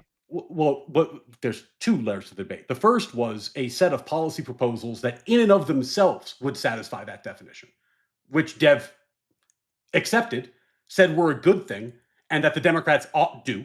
But if the Republicans did them, would be a vicious evil because Republicans bad. So that Because was the because they first part of behave the worse. debate. Yes, because And they actually behave and badly. we're Yes. not talking about court packing because Dev has admitted that has a one side moral based policy that favors only him. So the reason we're not talking about court packing is I don't know what the fuck there is to talk about. If Dev's position is I get to do tyrannical shit because it's good for me, No, I don't even I didn't say tyrannical. Stop doing that. well, Stop no, slipping that in because you're wrong. You're wrong. wait, wrong with what definition, Dev? When you say tyrannical, no. Wrong with which definition, Dev? Okay, the Don't one you help him with. provided. The one you provided. Okay, how would it not be a severe deprivation of the power of the people to govern themselves if the Democrats appointed justices that rewrote the Constitution, packed the Senate so that the Republicans could never get power again? How would that not be a deprivation? Because those people are still voting, are they not? Oh, so if they vote but it doesn't matter, then it's fine. Then there's no Well, deprivation. what do you mean vote, but it doesn't matter? So here, let's say the Republicans made DC, not Republicans, sorry, the Democrats made DC a state. They made Puerto Rico a state. That added 4 new senators, and now the Democrats have this advantage in the Senate.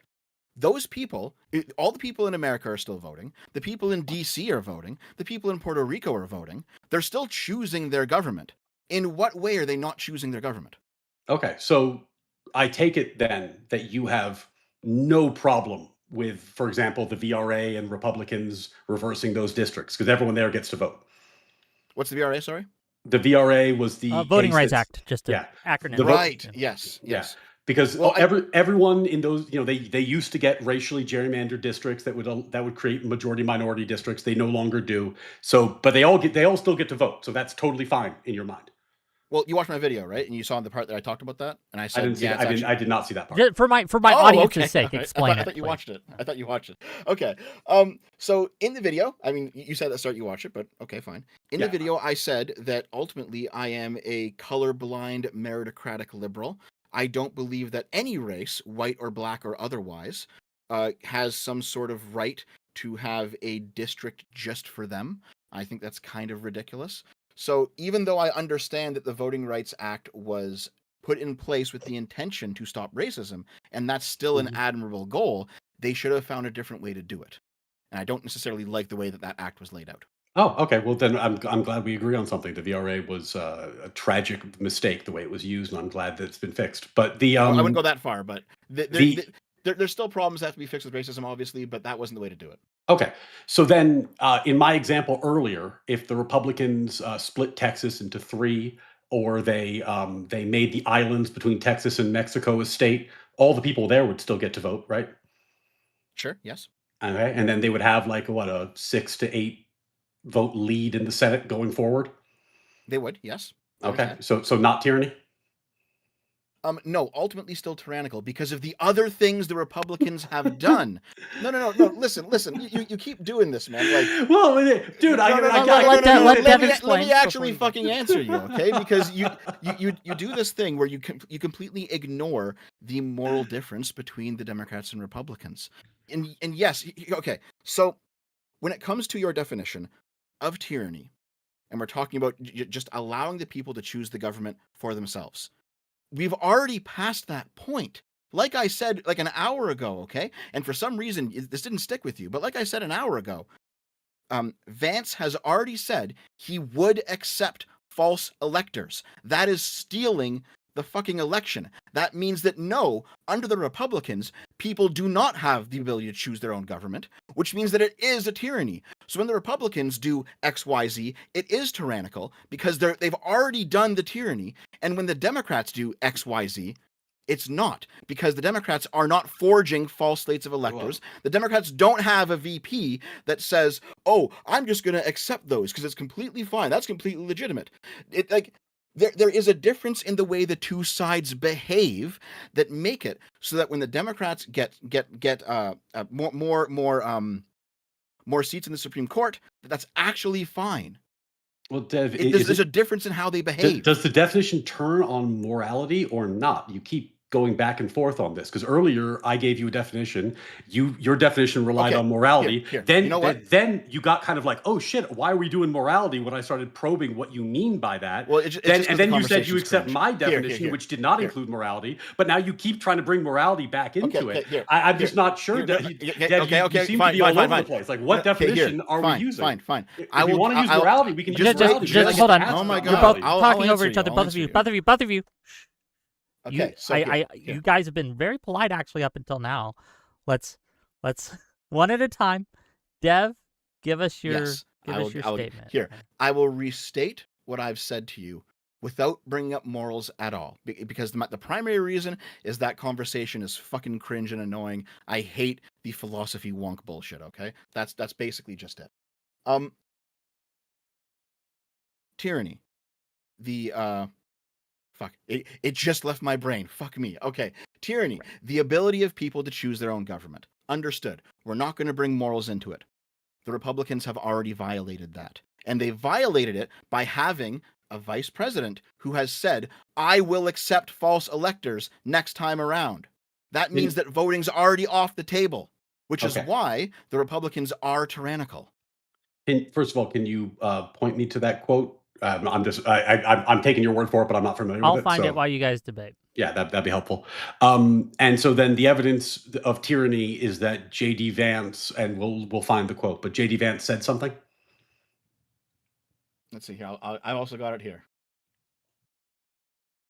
J.D. Vance would have asked the states for the fake electors' votes instead of certifying the 2020 election, as Pence did. Can you link me where you're getting that, just so I can look at it? Sure thing. I mean, I'd be happy to look at the quote, but the tyranny is that J.D. Vance said something. It's not that he said Wait, something. hold on, That's so no. fucking dishonest. You understand, if Trump came out and said, we're not having elections anymore, I don't think that we're going to, it doesn't matter. We'll have the elections, but it doesn't matter how you vote. I'm just going to stay in here. You're looking it up, brother? Yeah, he's just sent link. I just right? right. Link here. it to me. I'll read you okay? But that thing, just because he said I'll, something is kind of silly. Because if you to... say something that is horrific, we can make statements. I'm being that, confronted right? with a statement I've never seen, sure. and I don't know anything about. I don't know the context. I don't know the I don't know the accuracy. Okay? I'd like someone to send me the link so I can actually look it up. I'll DM it but, to you. Hold on. Sure. Okay. And then I'll read it real quick. I'll read it. Nick. Let me just read it. Excellent moderation, by the way. So he said, "Oh, I would come have on! asked I the was states." No, you do this every time you start losing. Let me do it. Okay, he said, I would have asked the states to submit alternative slates of electors and let the country have the debate about what actually matters and what kind of an election that we have. Did you guys just link me? Did you guys just link me a Democrat fundraising site? It has an interview with him J.D. Vance in it. Okay. No, you got to click the X button. It's Vance being interviewed. I'm doing it on my phone because I can't pull up Discord. Oh yeah, there's an X. That's an ad. You click out of the ad and it gives you the interview. Do you want the video? Or do you want Give me the video and I'll play it on stream. We can watch it. Well, it's 45 minutes. Oh, I don't. And the timestamp's not provided. Timestamp where he says it. It's not provided in the article. But yes, I'm sure we could. Kalakanakis asks him, "You wouldn't have certified, to be clear?" And Vance says, "I would have asked the states to submit alternative slates of electors. That's what I would have done." Mm-hmm. That's the quote. Sorry, let me read. I haven't read it yet. And I would have asked the states to the country have the debate for what actually matters and what kind of election we have.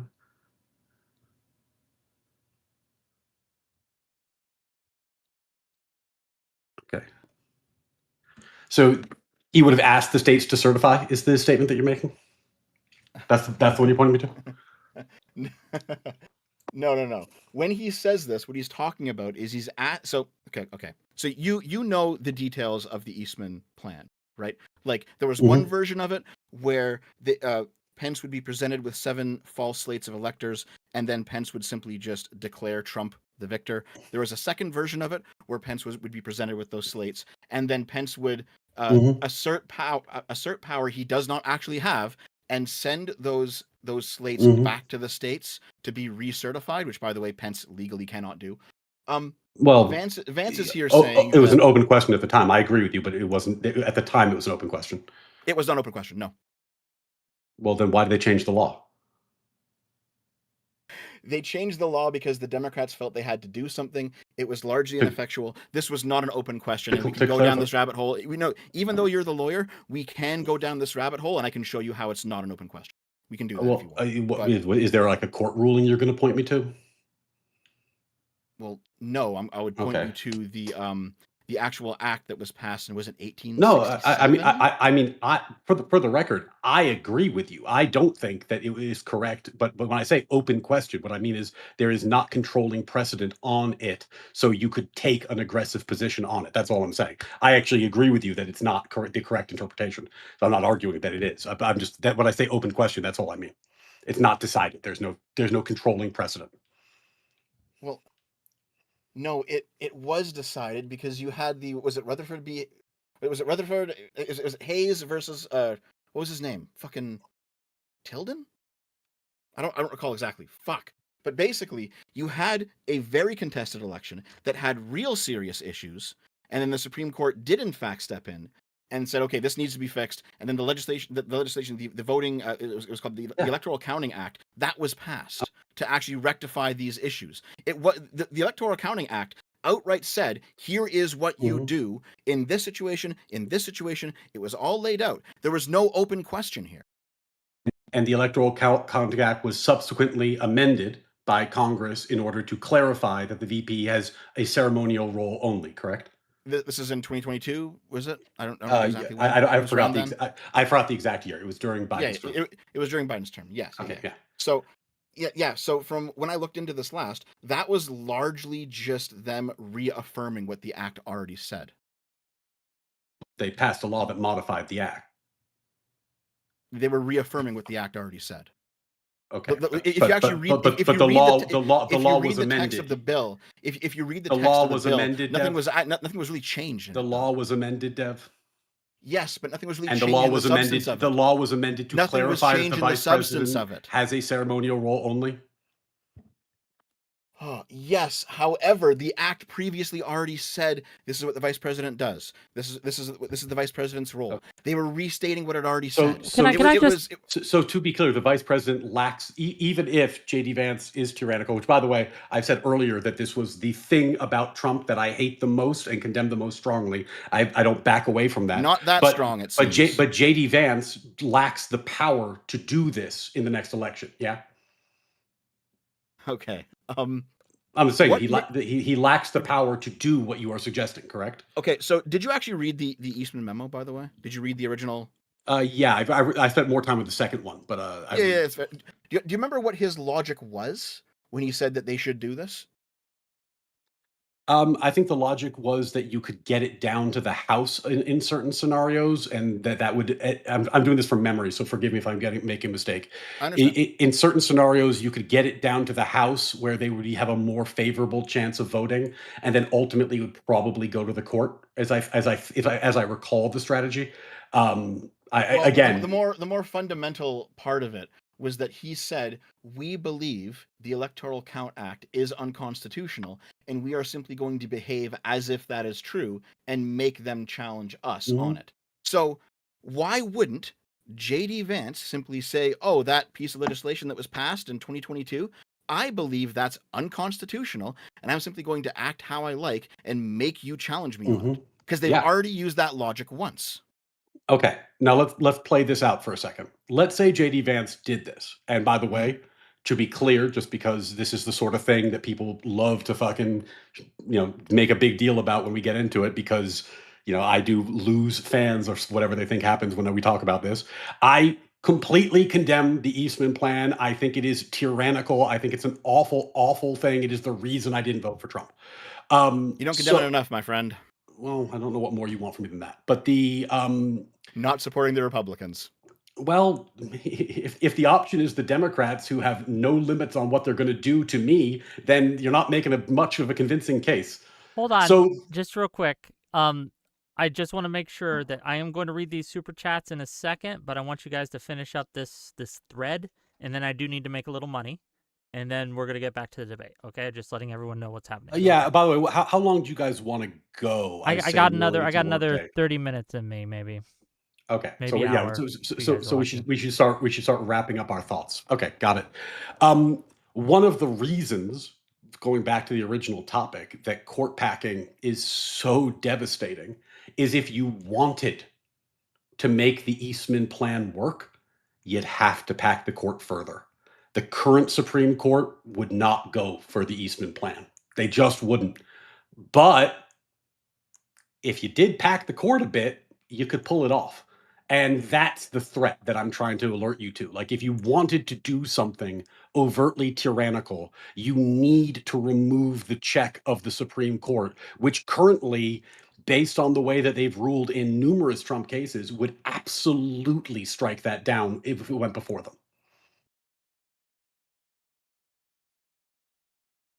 Sorry. Yeah. No. I understand what you're saying. Yeah. So I'm not sure if I agree with you on that one. I don't think I am. But also, more importantly, though. Why not? Well, hold on. Yeah, I'll just give it to you. Let's just say the Supreme Court does in fact slap that down. Mhm. I'll just give it to you. More importantly, is that you now have a Republican Party who, in this hypothetical, you have JD Vance who's going to attempt to steal an election, and the Supreme Court's going to hopefully stop him. And for some reason, you think that that's not tyrannical enough for you to break away from the Republican Party. No, it was tyrannical enough that I didn't vote for them when I preferred them as a candidate.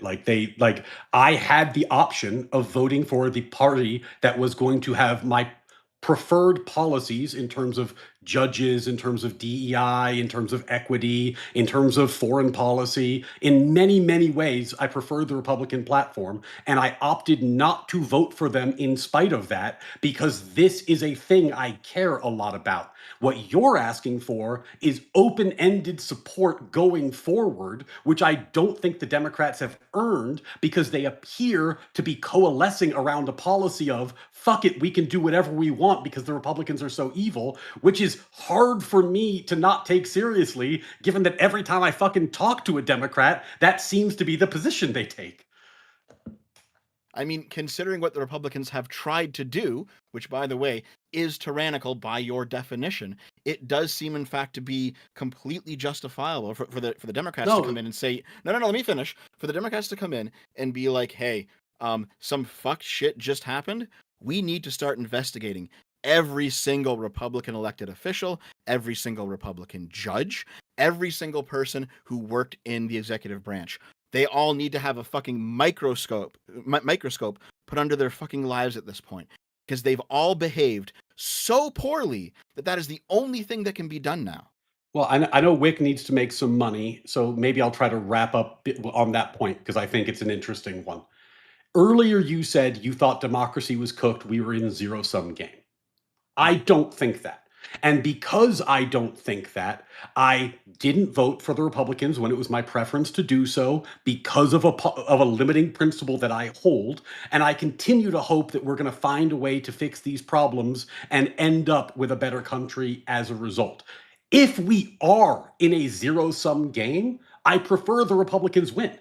So the problem with the logic is once you get to the zero sum game, then all bets are off. It's blood in the fucking So you streets. would, You know, just to be clear, you would side with Trump in this hypothetical hot civil war?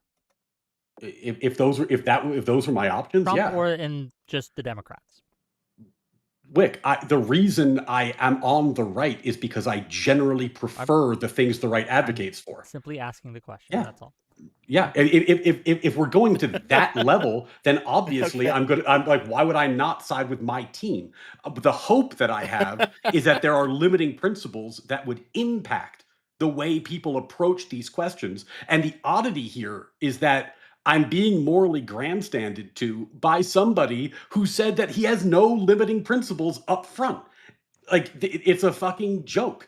Like if you have no limiting principles, Dev, you can't expect the other side to have any either. If you're saying we're in the fucking apocalyptic end times, then I we're mean, in you the already don't, apocalyptic but end times. okay. But the truth of the matter is that this is a line, and that the problem with court packing is it removes any check on the system. Any limiting principle going forward can be vitiated through court packing, and you end up with what our founding fathers deeply, deeply feared, a tyranny of the majority where 51% of the population votes to beat 49% of the population with sticks. I think we can do better than that. Okay, you know what? Here, I will, in good faith, I will walk back some of what I said because I was probably getting a bit too heated. I'll give you this, okay? America is not completely cooked. Democracy is not over. We are not, in fact, in the end times. The only way out for America, though, in its current situation, is that MAGA has to be destroyed. It's that everyone who's committed crimes in Trump's administration must be punished to the full extent of the law. If the Democrats fail to do that the next time they're in power, then America is over. Can Okay. I know I was going to wrap up. Can I ask Okay. you one question? And, Brief. it's Well, literally I just want to be clear. The super chats has questions for both of you that you're both yeah. going to answer. But I just want to remind you, if they give you a $5 super chat, don't give them a $50 answer. Yeah. But that's all I want to say. But go ahead. I'll Ask try to your restrain question. myself. And I know I give Wick shit when he joins in debates he's moderating, but I mean I feel fine with you, Wick, answering this one too because it's just been bothering me forever. And I put out a tweet about it a long time ago when I kind of switched from centrist to right leaning. And the question that I have is like, if you believe that, if you believe MAGA is like an existential threat to the country, to the world, to world order, to all these things, why don't the Democrats pivot center? Like, why do they always need to go? Like, why don't they make concessions to people who are intrinsically more right leaning and advocate for more right leaning things? Why is it that the left keeps going further and further left while saying Trump bad, instead of being like, if this is an existential threat, let's talk to the normies and get the normies on board. Here, I've quick, been just confused to about this clarify, for the longest time. just clarify this for me. When you say pivot to the right, what do you mean specifically? He says pivot to the center, right? Yeah, That's what you yeah, said? like Yeah, but still, Okay. yes, nonetheless, still. come out there and being like, you know what? Racism in the name of equity is still racism. That was fucking dumb. We're not doing it anymore. This whole thing about like trans in like specific places like highly competitive sports and jails and perhaps the military. This was a bad fucking idea. We're not doing it anymore. This idea of like not alerting parents to the fact that their kid is transitioned. That's a bad idea. We're just not fucking doing it anymore. Like there were some bad ideas that we are abandoning, and we're gonna like what we are gonna do is we're gonna try to capture people who are center right or center, and we're not going to run further left. We're going to run center, and we're going to actually try to capture these votes. We're going to make concessions. We're going to make some concessions to people who disagree with some of these like democratic pillars, because MAGA is an existential threat and we need to unite against it. Like I guess No, that's the part I've never I understood. I know what you're saying. Yeah, I get it. Thankfully, because I hate all that shit that you laid out too. Thankfully, the Democrats are actually in the process of doing that.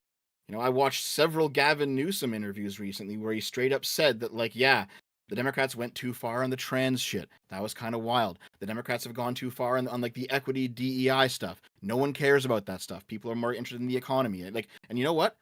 Awesome. I have been begging the Democrats to do this shit for like a decade. Like I said earlier, I was right deep in the anti-SJW sphere of like the mid 2010s. I was making those videos along with all my former friends, and like I get it.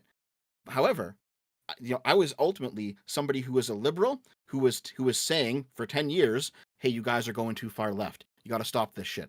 They're finally learning that lesson, which is why I am much more comfortable just openly supporting them now.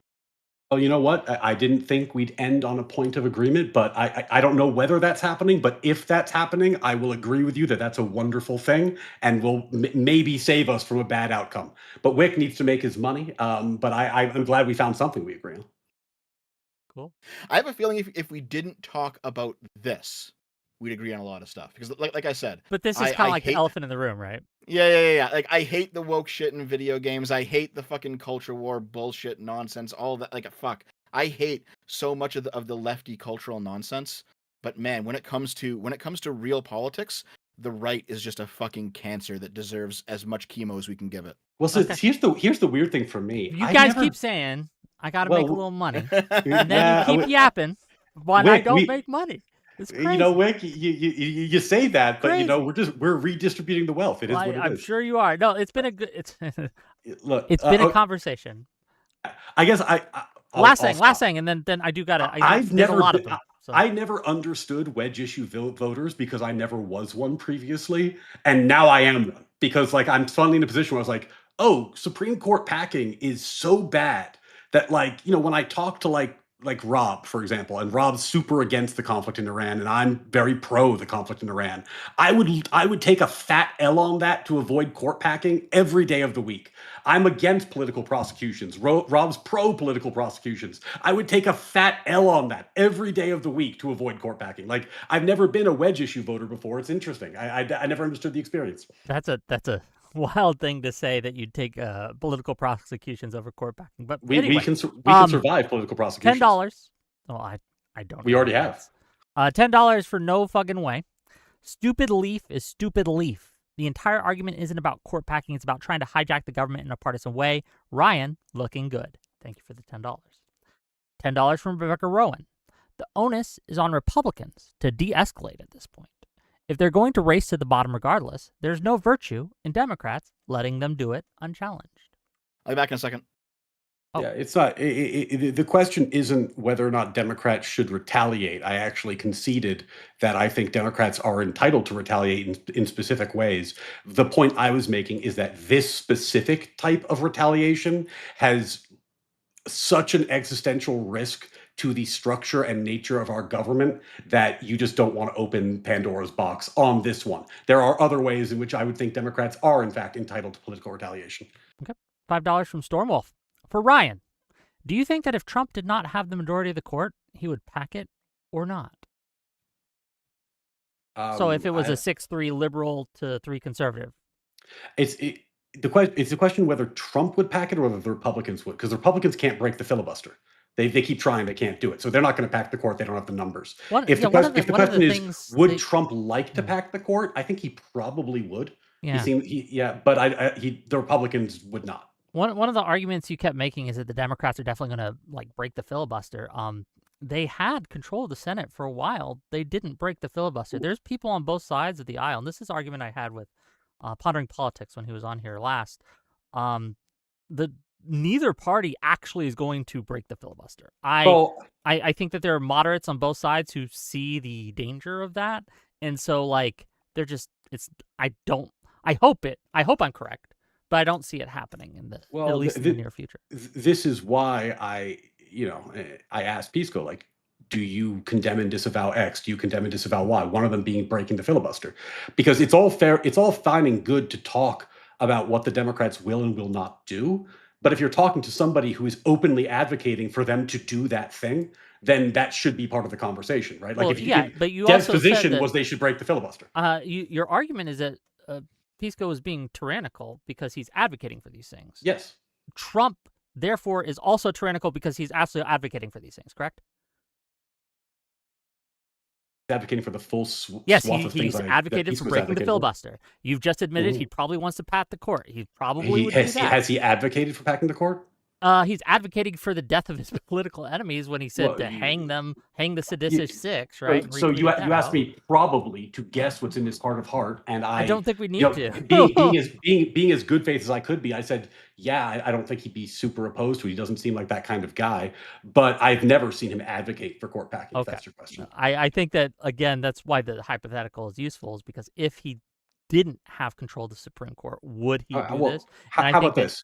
Probably if Trump was advocating for court packing, what do you think my reaction to that would be? No, I don't disagree with you. Yeah. Right. Okay.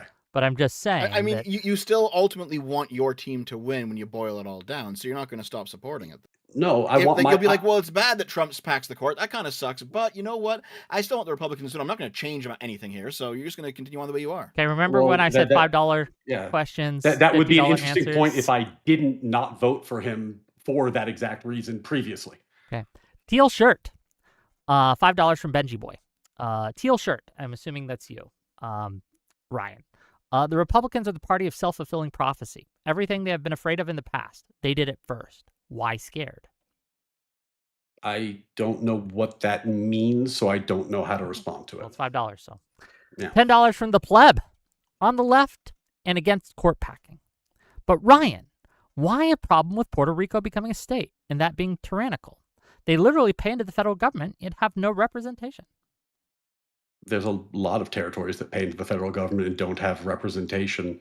I don't think that's a good enough reason to make them a state. And especially, I don't think it's a good enough reason to do it for a overtly and admitted partisan purpose. $10 from tip 35849. How can Ryan say there is no tyranny? Just a few days ago, the FBI started investigating voting rights organizations to intimidate them in my home state of Ohio. That's just one recent example. Well, here I'm going to have to quote my esteemed colleague Rob Knorr. As the left has reminded us for 10 years, the bar for opening an investigation is very, very low, which is true. So I'm sure they cleared the very, very low bar for lawful opening of an investigation. Okay. Give me 1 second. We both okay if Destiny jumps in?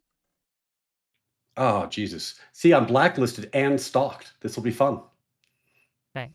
Destiny, if you want to jump backstage, you may. Okay, let me keep reading them before it gets here, and I have to stop. The only chance we have to force consequences until they stop. Did my stream just go down? Actually, how about this? I don't know. I don't know if your stream went down. I can't see you. Okay, are we still there, chat? Chat, can somebody see Wick's stream? See if it's live?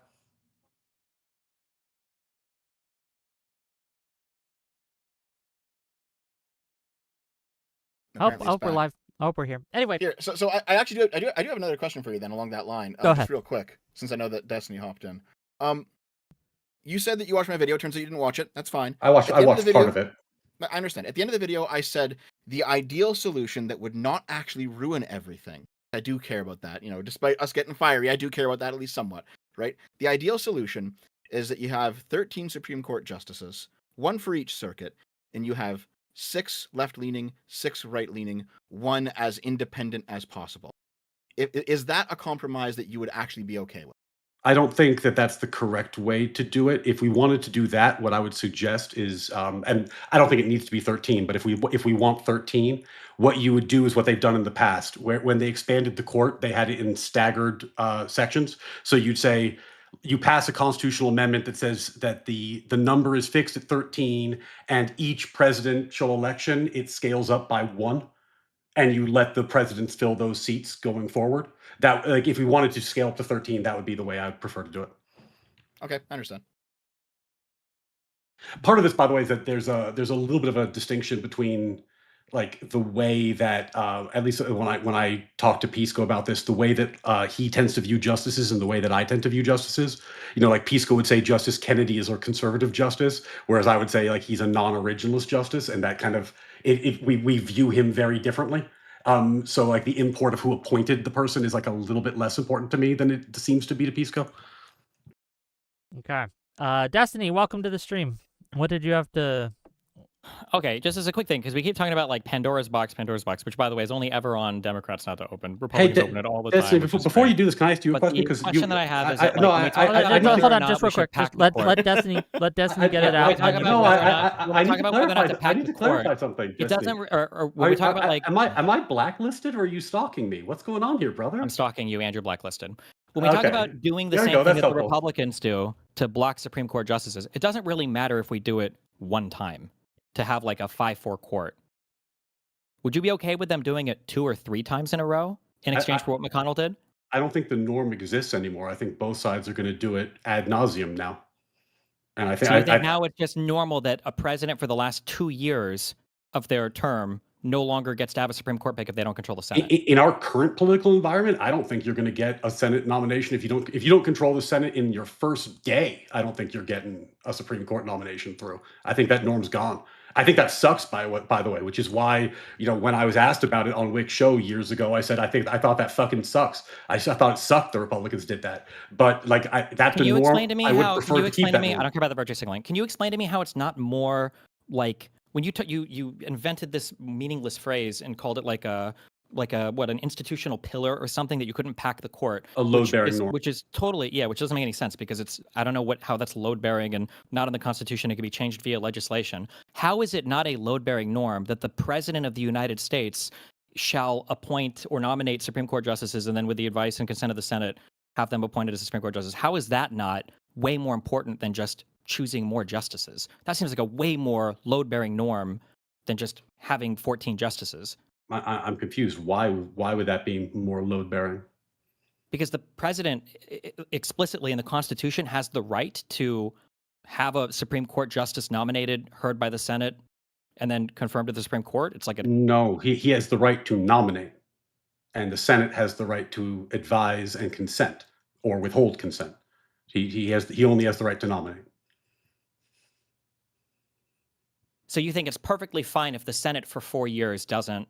I thought it was a norms violation, which I just said, but it's perfectly just a norms violation. It's perfectly. If you're asking, is it legal? Why I don't know if Dev backed off on it all, but this is why you can't treat these people seriously. Why there are no laws or whatever else that matters, the legal process, or whatever. For you to say that the president what of the else United would States it be? can just from taken.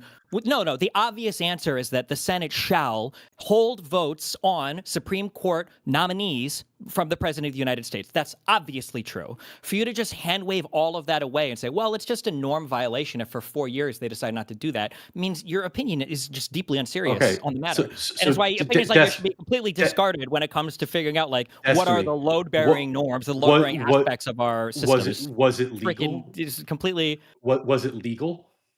Was what legal? What Mitch McConnell did, was it legal? Sure. Okay.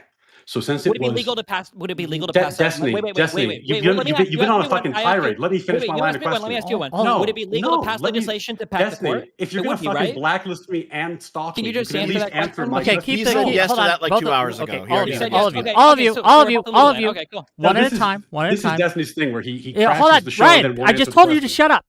I told everyone to shut up. Everyone's got to shut up. We can't do this if you're all going to talk over each other. Destiny, finish your point quickly, I did. I finished. concisely. Then let Yeah. Ryan Okay. go. I just Quickly, asked if it's legal concisely. to pass So, legislation to pack the court. That's it. Yeah. so it is. So if it is not illegal, then what Mitch McConnell did, if we're saying it bad, is it's bad because it's a norm violation, right? I don't agree. I think it's bad because you're contradicting like one of the express powers of the presidency is the right to have a So Supreme Court justice it's, appointed. but he doesn't have that right. If he had that right, it would be illegal. No. So it's not a norm This is violation. a Like word game.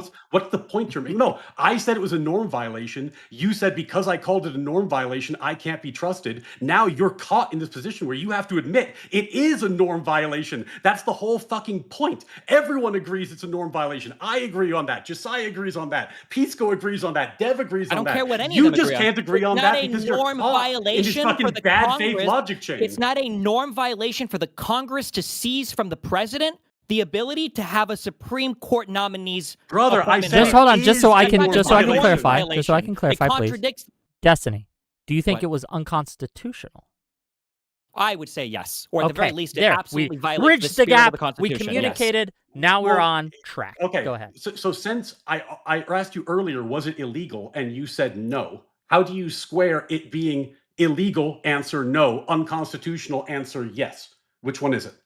Because legality and constitutionality aren't necessarily always at play with one another. You think that if something violates the Constitution, that it might be legal? Yes, of course. How do you think Supreme Court cases ultimately decide that a law is unconstitutional? It's because a law is passed at some point that is the law, and then eventually, maybe the Supreme Court hears it and it becomes unconstitutional. And then, or because they rule it unconstitutional, it becomes not the law anymore. They have to get rid of the law. So there are So the laws law that can is be in place. illegal. Well, but it is the law. Why are you laughing like you think you're cooking? Hold on. Let me Because see if you take have control. no Hold on. idea what So you're talking you're telling about. me no, I don't. I know exactly what I'm talking about. You've been I'm not caught caught in in a any naked trap. You can keep saying contradiction, and that. now you're Hold doing. on. So let me hear you say this. Can you turn Every on your single camera law, so we every can see the single law hands that's on your head? passed, It'd be more fun every that way. single law that's passed is constitutional? No. Oh, so then there might be laws that are in effect that are unconstitutional, right? So a thing could be legal, but unconstitutional because the Supreme Court hasn't heard it yet, But right? when they are, well, if it hasn't been ruled unconstitutional, Destiny, that's different. But when it is ruled unconstitutional, it is now illegal because anything that is unconstitutional is illegal. That's what If the unconstitutional Supreme means. Court has heard it and overturned it, yes. But we can conceive of things that are both Okay. unconstitutional and legal, or things that are illegal and constitutional. It can happen, yes. In the best possible faith, I'm going to try to apply that to what you're saying. You're saying that you thought it was unconstitutional but legal, and you said that's because of the Supreme Court hasn't ruled on it yet. So you think that if the Supreme Court were to hear a case about what Merrick Garland did, they would rule it unconstitutional? I don't know. I'd have to look into. I don't even know what the standing could be for that case to be brought. But I don't believe that it is within the power of the Senate, when you understand the composition of our government, for the Senate to decide, no, actually, the president is not going to have a Supreme Court appointment. We're not going to allow that to happen ever. Okay. Do you think it would be? Can you point me to the text in the Constitution that you think makes it unconstitutional for Mitch McConnell to do what he did? Since you're making that claim. The whatever part says that the president shall nominate a Supreme Court appointee or whatever, and then with the advice and consent of the Senate. He says, okay, I'll read it to you. He says, he shall nominate and by and with the advice and consent of the Senate shall appoint ambassadors and other public ministers, councils, judges with the Supreme Court. So yes. You think that the Senate is obligated to give him consent? Do you think that this reads that the Senate can indefinitely withhold consent? I would say yes. I would say yes to my answer. Would you say yes to yours? Did you read this? Okay. Well, we just fundamentally agree. So in your world, it would be totally okay if they have not. Stop. No, it would be totally okay if for 30 years the Senate just never allowed the president to have another nomination. It would be, as I said very early on, it would be constitutional and a norm violation. That was the position I took at the very beginning that you said made me untrustworthy. What does a norm? What does a norm mean to you? Well, prior to what Mitch McConnell did, there was a norm that you wouldn't hold up a vote No, and no, no, not let this an norm. I'm appointment asking in general. lapse. What is a norm to you? What does that mean, a norm? A political practice that both sides, I'm trying to come up with a definition on the fly, by the way, so I apologize if it's not totally glib. A political practice that both sides have abided by, which is not required by law. Okay, I would say that the Senate is required constitutionally to allow the President of the United States to appoint Supreme Court justices. That has to happen. It's the function of our government. It is the check on where Supreme Court justices come from. That can't be optional. That can't just be a norm. That's crazy. Well, okay, there's never been and there never will be a Supreme Court case ruling that for a variety of reasons, but you could take my word for it or look it up. You don't trust my legal judgment much, but I can guarantee you there is no such case and there never will be such case. But it says that he shall nominate and by and with the advice consent of the Senate shall appoint. So correct. That doesn't say that they are allowed to never give advice or consent, right? The Senate did not consent. No, what do you mean? Who didn't consent? The Senate did not consent. No, what do you mean? It wasn't heard. They didn't vote it wasn't no. heard. They don't have to vote no. No, they didn't vote no. They didn't vote. So what? I can't. All right, I tried. Anyway, I just want to make that clear to the audience. These are deeply unserious arguments. You can read that. They didn't vote. They didn't even call it for a vote. Do you think that's the first time in history that someone let an appointment lapse without voting on it? No, it's the longest absence in the Supreme Court where it was done for reasons that were expressly partisan, that were expressly not constitutional, not understood to be part of how the government shall work. Well, Destiny, what you're describing sounds an awful lot like a norm violation because we're not talking about norms. Where do Supreme Court justices come from? Because previous Senates have let judicial appointments lapse without voting on them so that they could let their guy, when he took office, get the nomination. This has happened before. The norm violation was how long it was. Which is a norm violation. Wait, guys, let me hop in here. I want to hear from Dev. Let me just hop in here. So another part of the video that you didn't watch, Ryan, is that I decided to go back through every single presidency from now until Nixon, and I decided to count up how many appointees were lapsed because the Senate did not vote on them. Because it's not just the Supreme Court; it's also other justices, other functions in the executive branch, and there's been an escalating tit for tat of these appointments not being fulfilled and just not being voted on at all, whether it's yes or no.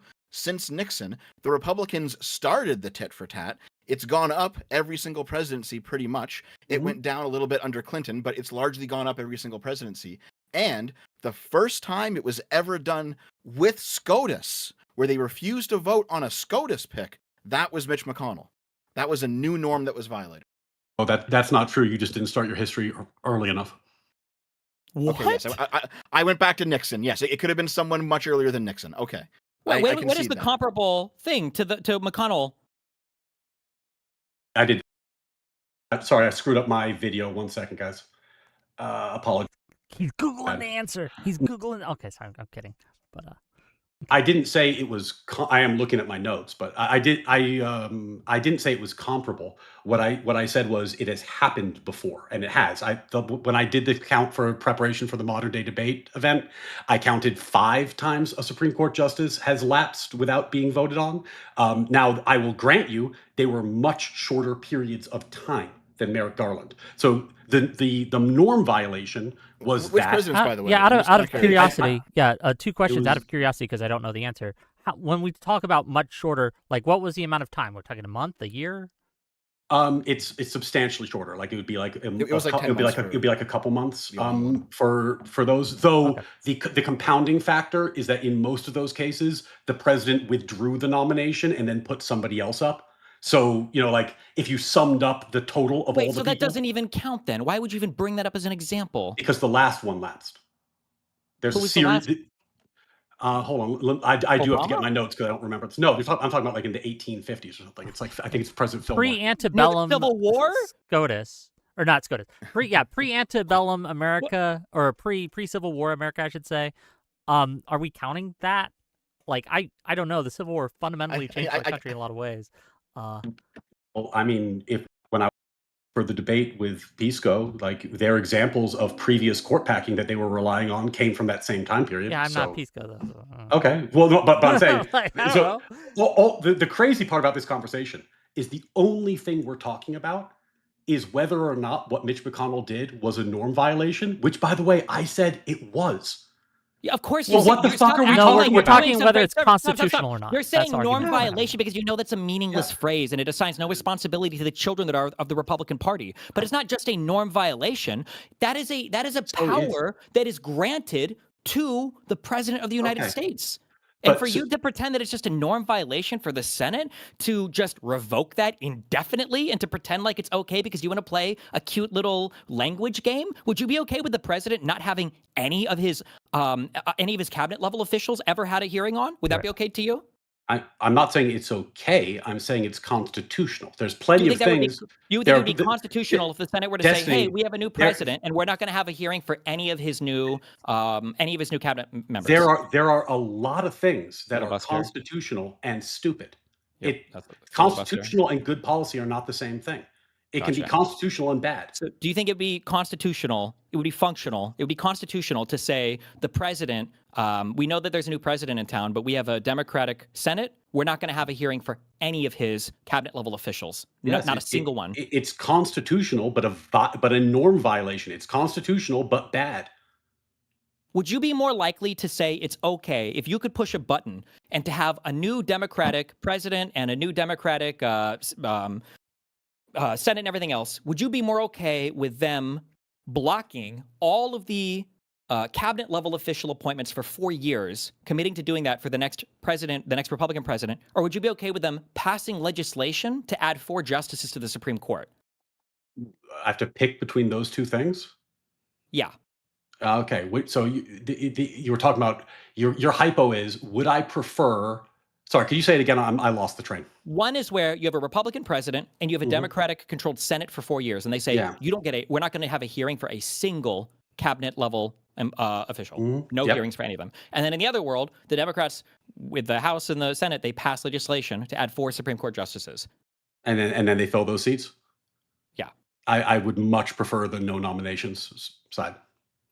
it's just absolutely brainless. Well, the problem with court packing is once you do that type of court packing in today's day and partisan age, I don't see how you avoid a vicious cycle of like vendetta reprisals, and the vicious cycle of vendetta reprisals would be essentially the end of the rule of law and the Constitution. Well, I don't see a way to if avoid that it. was the case, then it started with McConnell, and you should have had that opinion then, and with anywhere near the I ferocity that you have the opinion now. I Not a norm violation, not a I whatever, because I whatever norms you're did. talking about, it's less bad for the I Democrats to pass a law to add 4 more justices than it was for McConnell to block Garland. No, Yeah, I opposed it, but there's a limiting principle baked into denying advice and consent because there's only no, there's so not. many. Yeah, there's only so many times you can do it. No. What do you? So many times you can do what?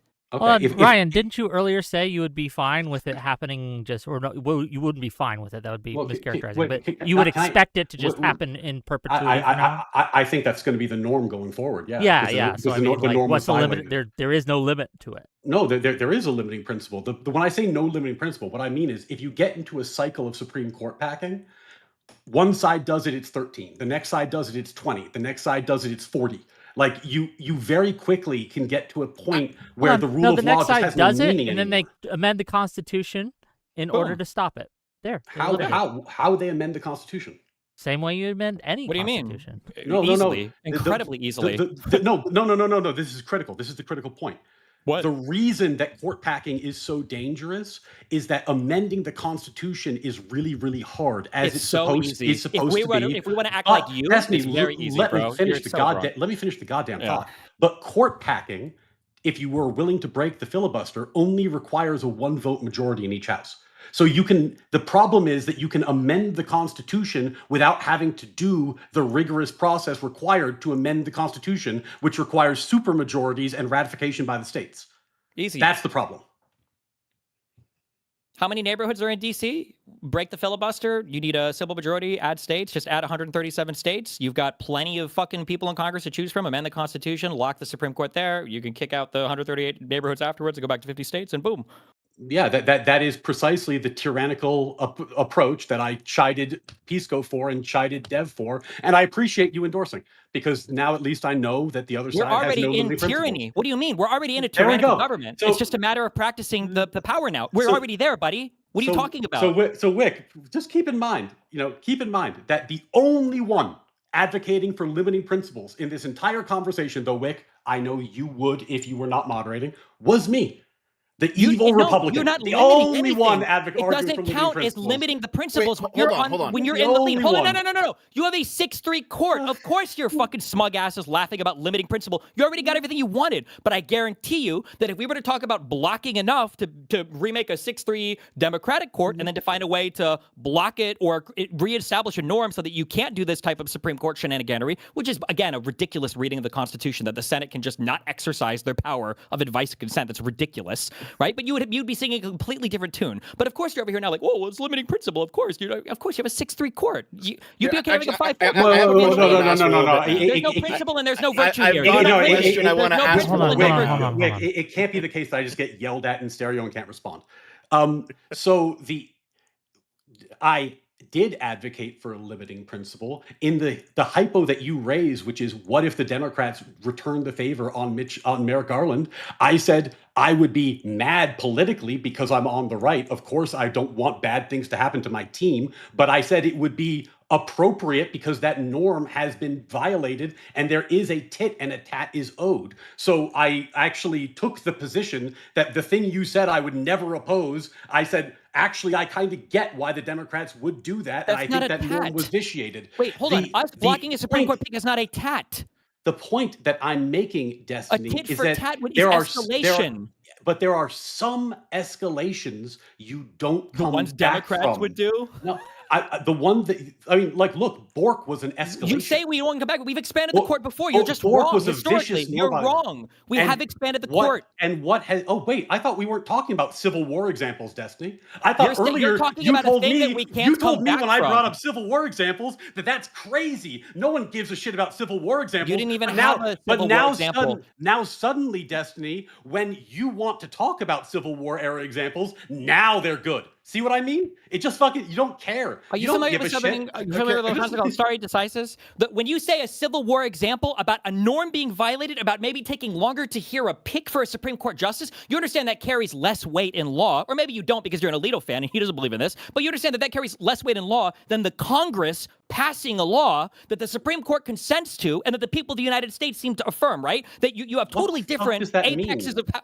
What does it mean that? What does it mean that? Summarize what you just said? Like, I know you're saying, I can right now. You want to keep filibustering? Keep filibustering. Keep filibustering. Right, yeah, it's very simple. Go ahead. If you're trying to compare Can you put to your camera on so we can see the Yep, triangles on your keep head? filibustering. Well, let Destiny. filibustering.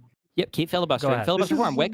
You're telling me that it's the same to say, well, there might have been a delay in hearing the appointment for a Supreme Court justice, that type of quote-unquote norm violation or whatever should carry the same weight as passing legislation with the entire Congress and the president in order to expand the Supreme Court? That is an intellectually bankrupt position. I think that you just made up a position and you're ascribing it to me, which does sound kind of odd, but I don't think that I've said anything similar to what you just said. Maybe we can run it through Claude for you. What did I just say that you didn't understand?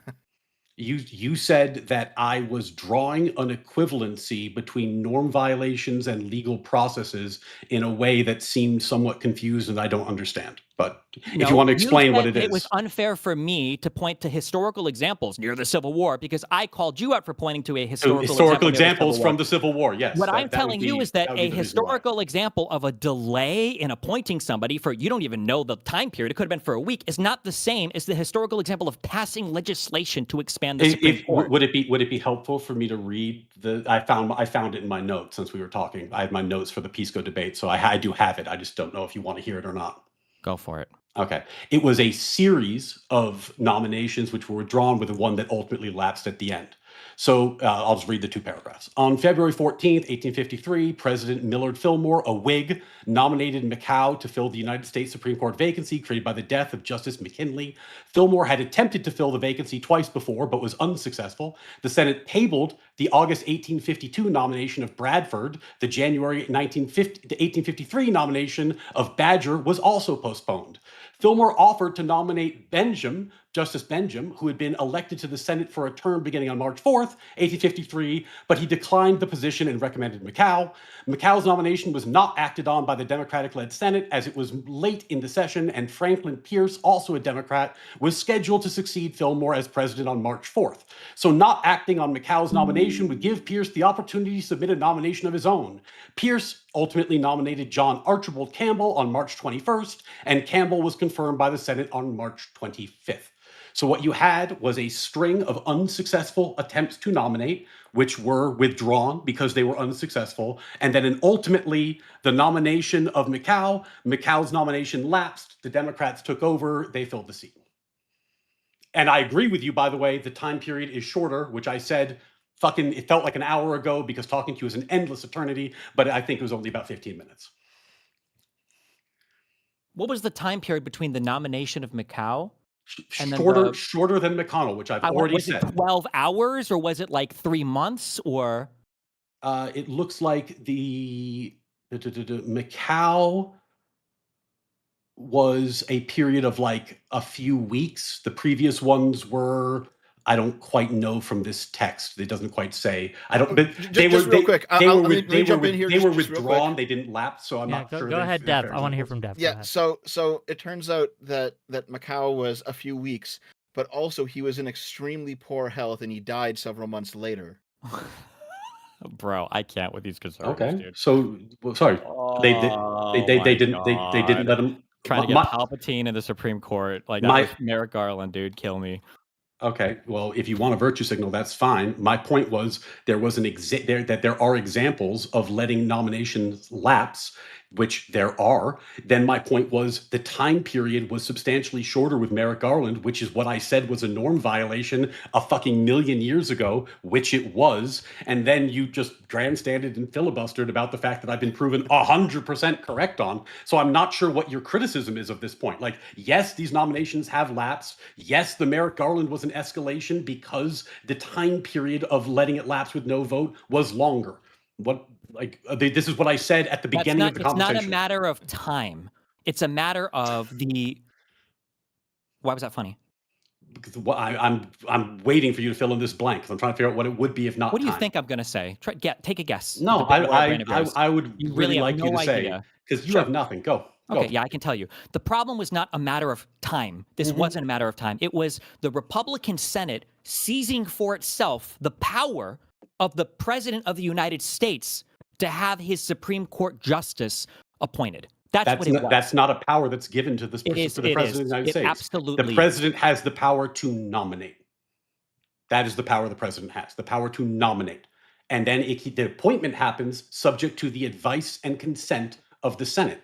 The Senate can reject nominees. Do you think the Senate has to confirm his nominees?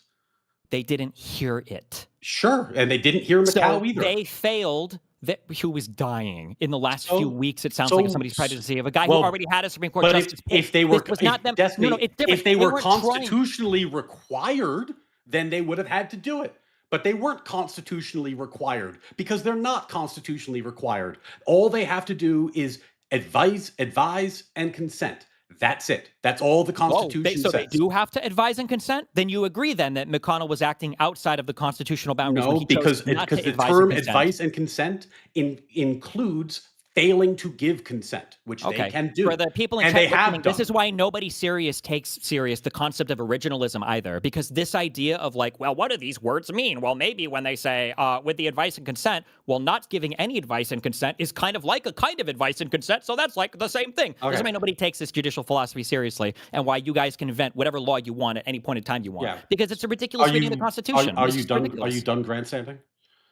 No, just Okay, to then be, just to be please clear, continue. every single thing. Yeah, I will. Every single thing that he is saying also equally applies as well to the president making treaties, to the president appointing all of his cabinet level officials, to I Yes. think every other judge in the federal court. So by Yes. Ryan's logic, it's actually totally constitutional and a-okay because it's just a norm, LOL, for the Senate to completely abdicate their duty to actually allow the Yeah. president to nominate and then appoint the people that he wants to these positions that they just never want to hear because that's just like a clever little Yeah. English trick. And the people that wrote, and there's no historical examples of this, by the way. You can't find any besides a guy who was apparently on death's door. There's no examples of any understanding of our Constitution working this way. Nobody's thought this in the past. It's just a LOL cutesy norm violation, and the Democrats better not go further than the one that Ryan just admitted has no limiting principle on it because now he's saying that for 4 years it's going to be the norm to never give a Supreme Court pick, which is definitionally not a limiting principle. So Well, it's just ridiculous. Destiny said a bunch of stuff, so I'll have to pick apart the lies in some order. I'll do my best to catch them all. The limiting. I've had a question here for like 15 minutes. And Dev, I'm happy to, but I can't just be fucking yelled at and then I not understand. respond. I understand. The limiting principle problem that I articulated is that failing to give advice and consent is inherently limited because you can't infinitely pack the court. You can't infinitely expand it. The reprisals are limited to reprisals in kind. Court packing leads to infinite court expansion, which is the lack of limiting principle that I'm concerned about, which is fundamentally different. By my count, there have been 5 times when a nomination lapsed for Supreme Court without being voted on. I agree they were shorter than Merrick Garland, but that does not change the fact that it is a thing that has happened before. One thing that presidents did to avoid Like situations expansion, where correct? no, you talk forever. Let me finish. Well, I have not talked at all. I haven't talked at all, brother. I'm not Destiny.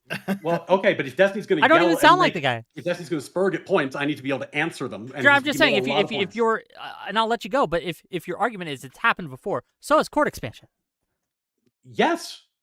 Because it's legal and a norm violation. You guys are not going to gaslight me out of not knowing what my point was. My point was it's legal and a norms violation. Destiny's batshit point is that it's unconstitutional to refuse advice and consent when it clearly is constitutional and there's no Supreme Court precedent to the contrary because Destiny's just fucking wrong. What's happening is Destiny's doing his classic move where he talks for fucking ever and then tries to gaslight people into having a different position than they held. But what I said at the beginning, which Destiny thought was fucking ludicrous, is that it's clearly constitutional for the Senate to deny advice and consent because they do it all the time. And it was a norm violation in regards to Mitch McConnell, which is just correct. That's just factually accurate about what happened. But Destiny can't admit that because then he'd have to admit that he was wrong about something, which is fucking impossible. I do want Dev to be able to answer, to ask his question. Dev, please. Yes. So from what I understand, because we have been going for several hours,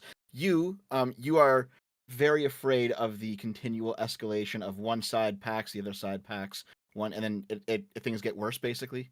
Yeah, especially post the 14th Amendment, when the doctrine of substantive due process became a thing, and judges became much more willing to amend the Constitution from the bench, which led to the political nomination process. Sorry, the nomination process getting more political vis-a-vis Bork, but there's some other examples, and then that creates a backdoor. Don't talk about Bork.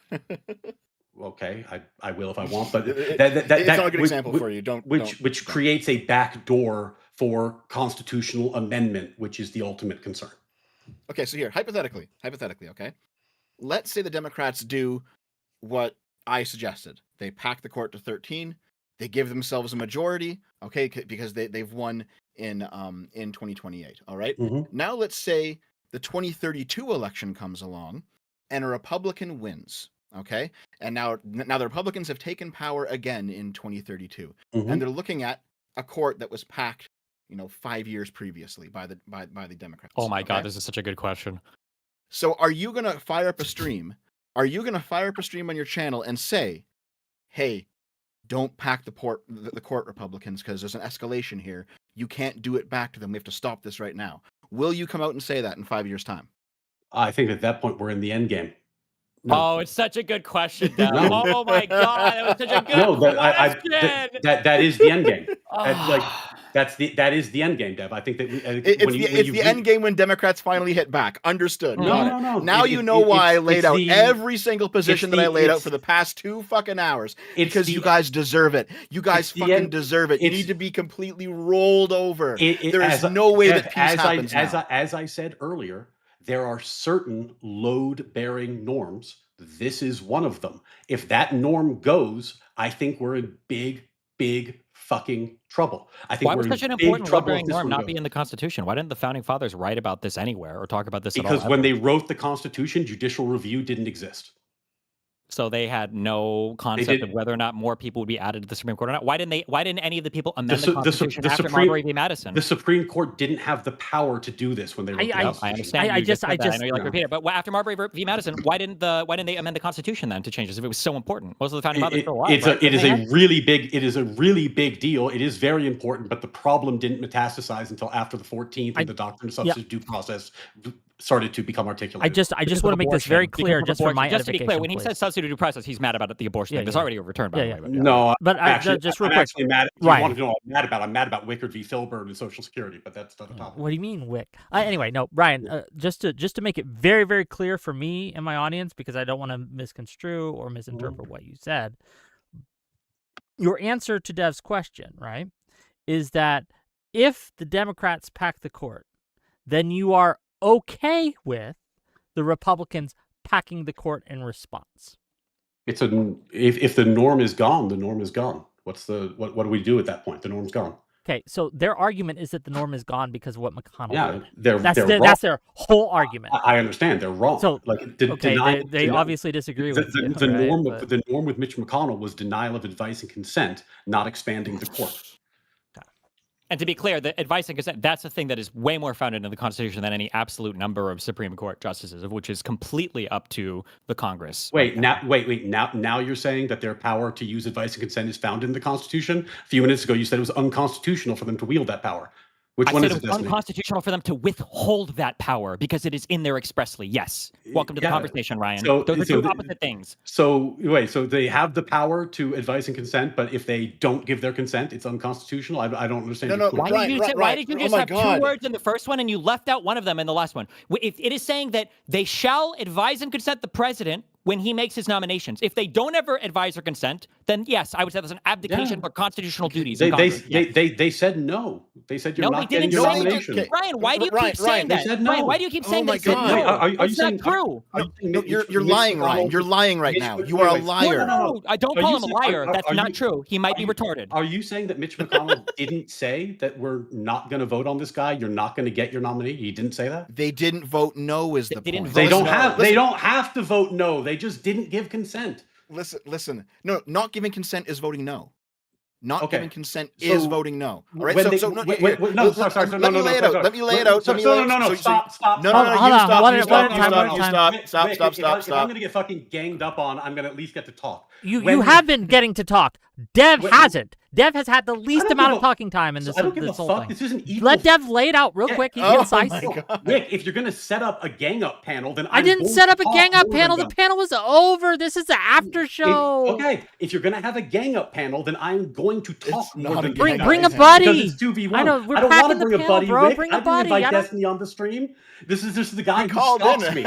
So the point that I am making, if we can fucking get to it, often the Senate refuses to fill seats in lower courts because of blue slips. Often they just refuse to fill the seats because the blue slip process means that they're only going to fill it for certain people who have certain local ties. Is that unconstitutional also?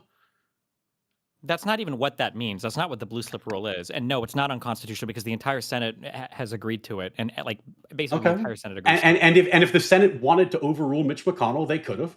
They didn't. He had the votes.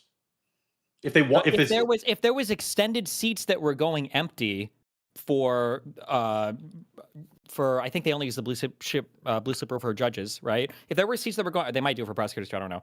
I don't think it's for prosecutors. I think it's just for judges. I think it's just judges, but I'm not positive. If there were seats that were going empty for years or whatever at a time, then I think it would be worth revisiting that, because I think that would be an abdication No, no. of the The duty of the question isn't Congress. whether it's worth revisiting. Is it unconstitutional for them to problem have That's what I is- said. proceeds? I said it would be worth revisiting, yes, because they would We- be abdicating their constitutional duty So- to help. Dev Yeah, has tried to lay out unconstitutional his things happen a lot. argument, and I want to give him a chance to lay out his argument. Dev, lay out your argument, please. It actually left my brain after I heard That's that, why 'cause I you- don't want the filibuster, because Dev, we love him, but he has a short-term memory problem, and if he doesn't get it out, it just Sometimes. doesn't get it out. So it's Wait, can I elite ask a debate hypothetical? tactics to avoid dealing with his point by just keep on talking That's until he fair. forgets.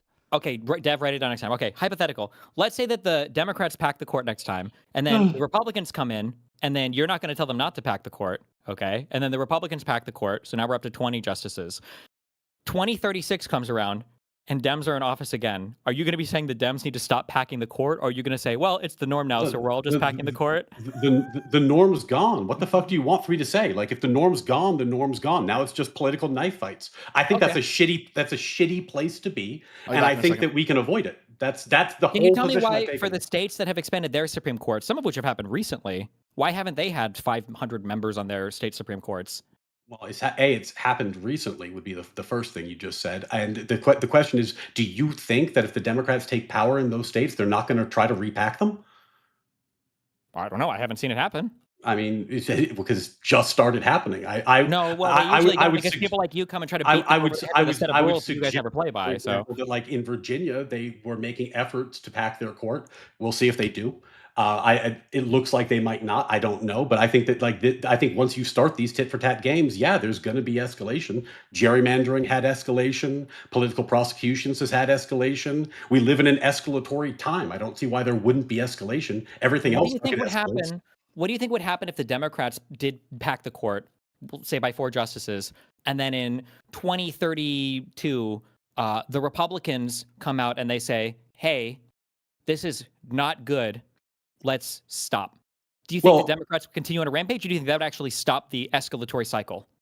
I don't think the cycle stops at that point. I think that once you're in it, you're in it. And the other Well, engage with the pro- hypothetical. the- So Republicans can never stop it. Only Democrats can. Republicans get to infinitely No, escalate, and then thi- Democrats are the ones that this have to stop it. particular norm hasn't been violated yet.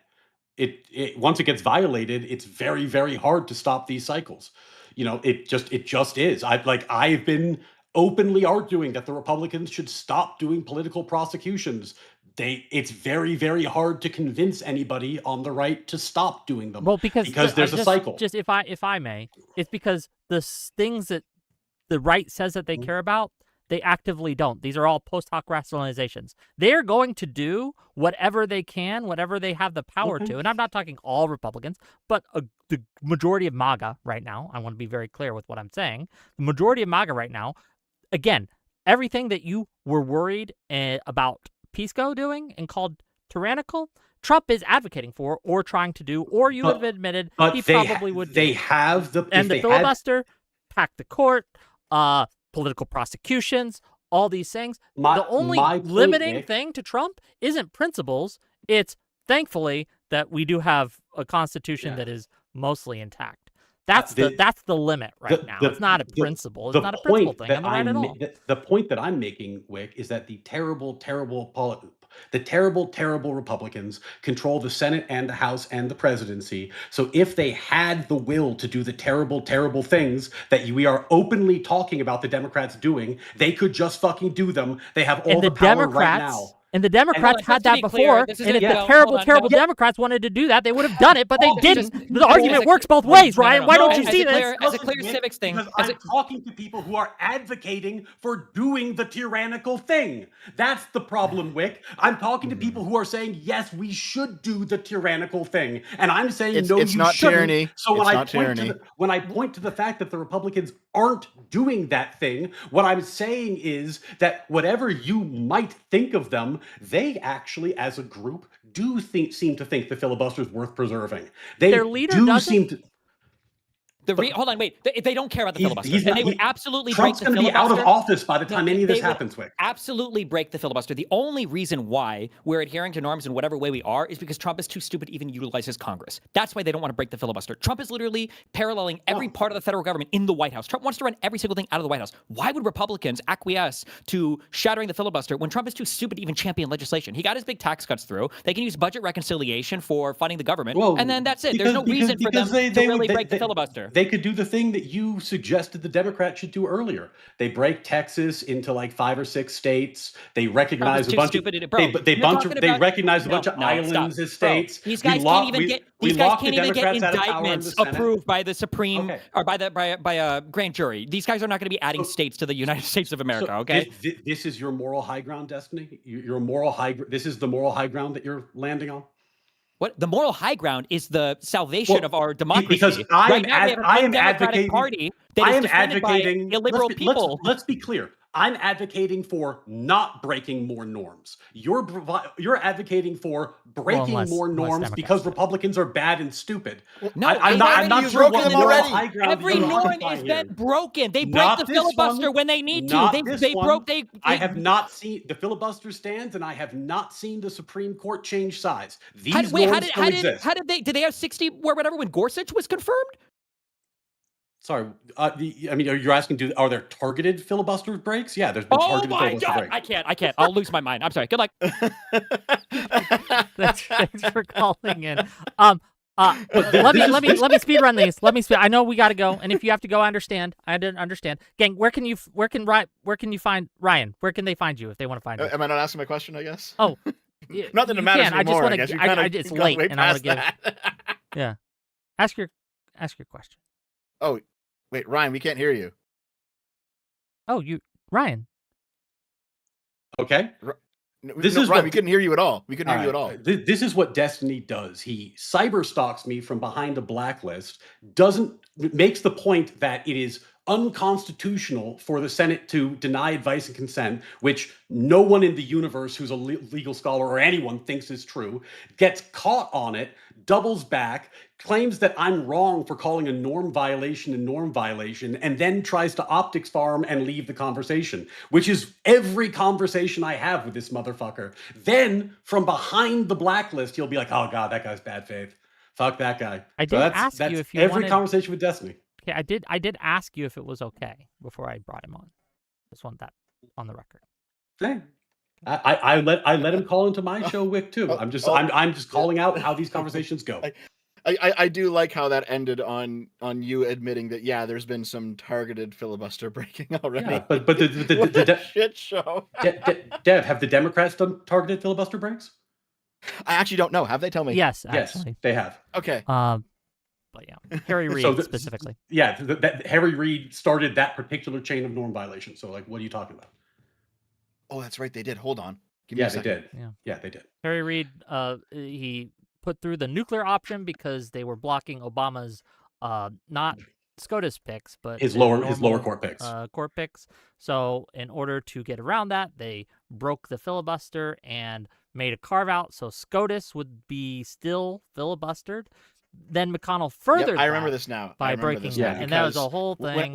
When I was looking, I remember this now, Wick. So when I was looking into it in my for my video, I found out that the number of picks, like lower level picks that the Republicans had blocked for Obama, was an unprecedented number by like double or something. It was a crazy amount. So that was already a Republican escalation. No, the point isn't about like who started it. The point is that once you get into these escalatory spirals, you never get out. It just gets more compounding norm violations, which is a good reason to avoid adding new norm violations to the list. My frustration. I completely agree with you, but why should the cycle stop when the Democrats are taking an L rather than the Republicans taking an L? Because this is a different norm. One of the reasons that this has been such a frustrating topic for me is that conflating the advice and consent issue with actually expanding the court is a massive conflation. They're not the same thing. Okay. I think they're the same bucket, in my opinion. My issue, I'm against court packing, right, Ryan? Mm-hmm. Like I actually agree with you on this topic. I think that it would probably lead to an escalatory cycle that would destroy the institution of law in this country. It's very, very bad. We should not do this. I disagree with Dev. I disagree with Destiny. I disagree with a lot of my colleagues, unfortunately. That said, right? Like, your answer of, oh, well, if the Democrats do it, we should just keep doing it. That's fundamentally different, I think, than my answer, which is like, no, even though if we get the power, we should not do it, even if I would agree with them that Republicans did it first with McConnell. I think that it will be escalatory. So when we have the chance to stop it, we should. And I think it is telling that when you would have the chance to stop it, you'd be like, nah, let it ride.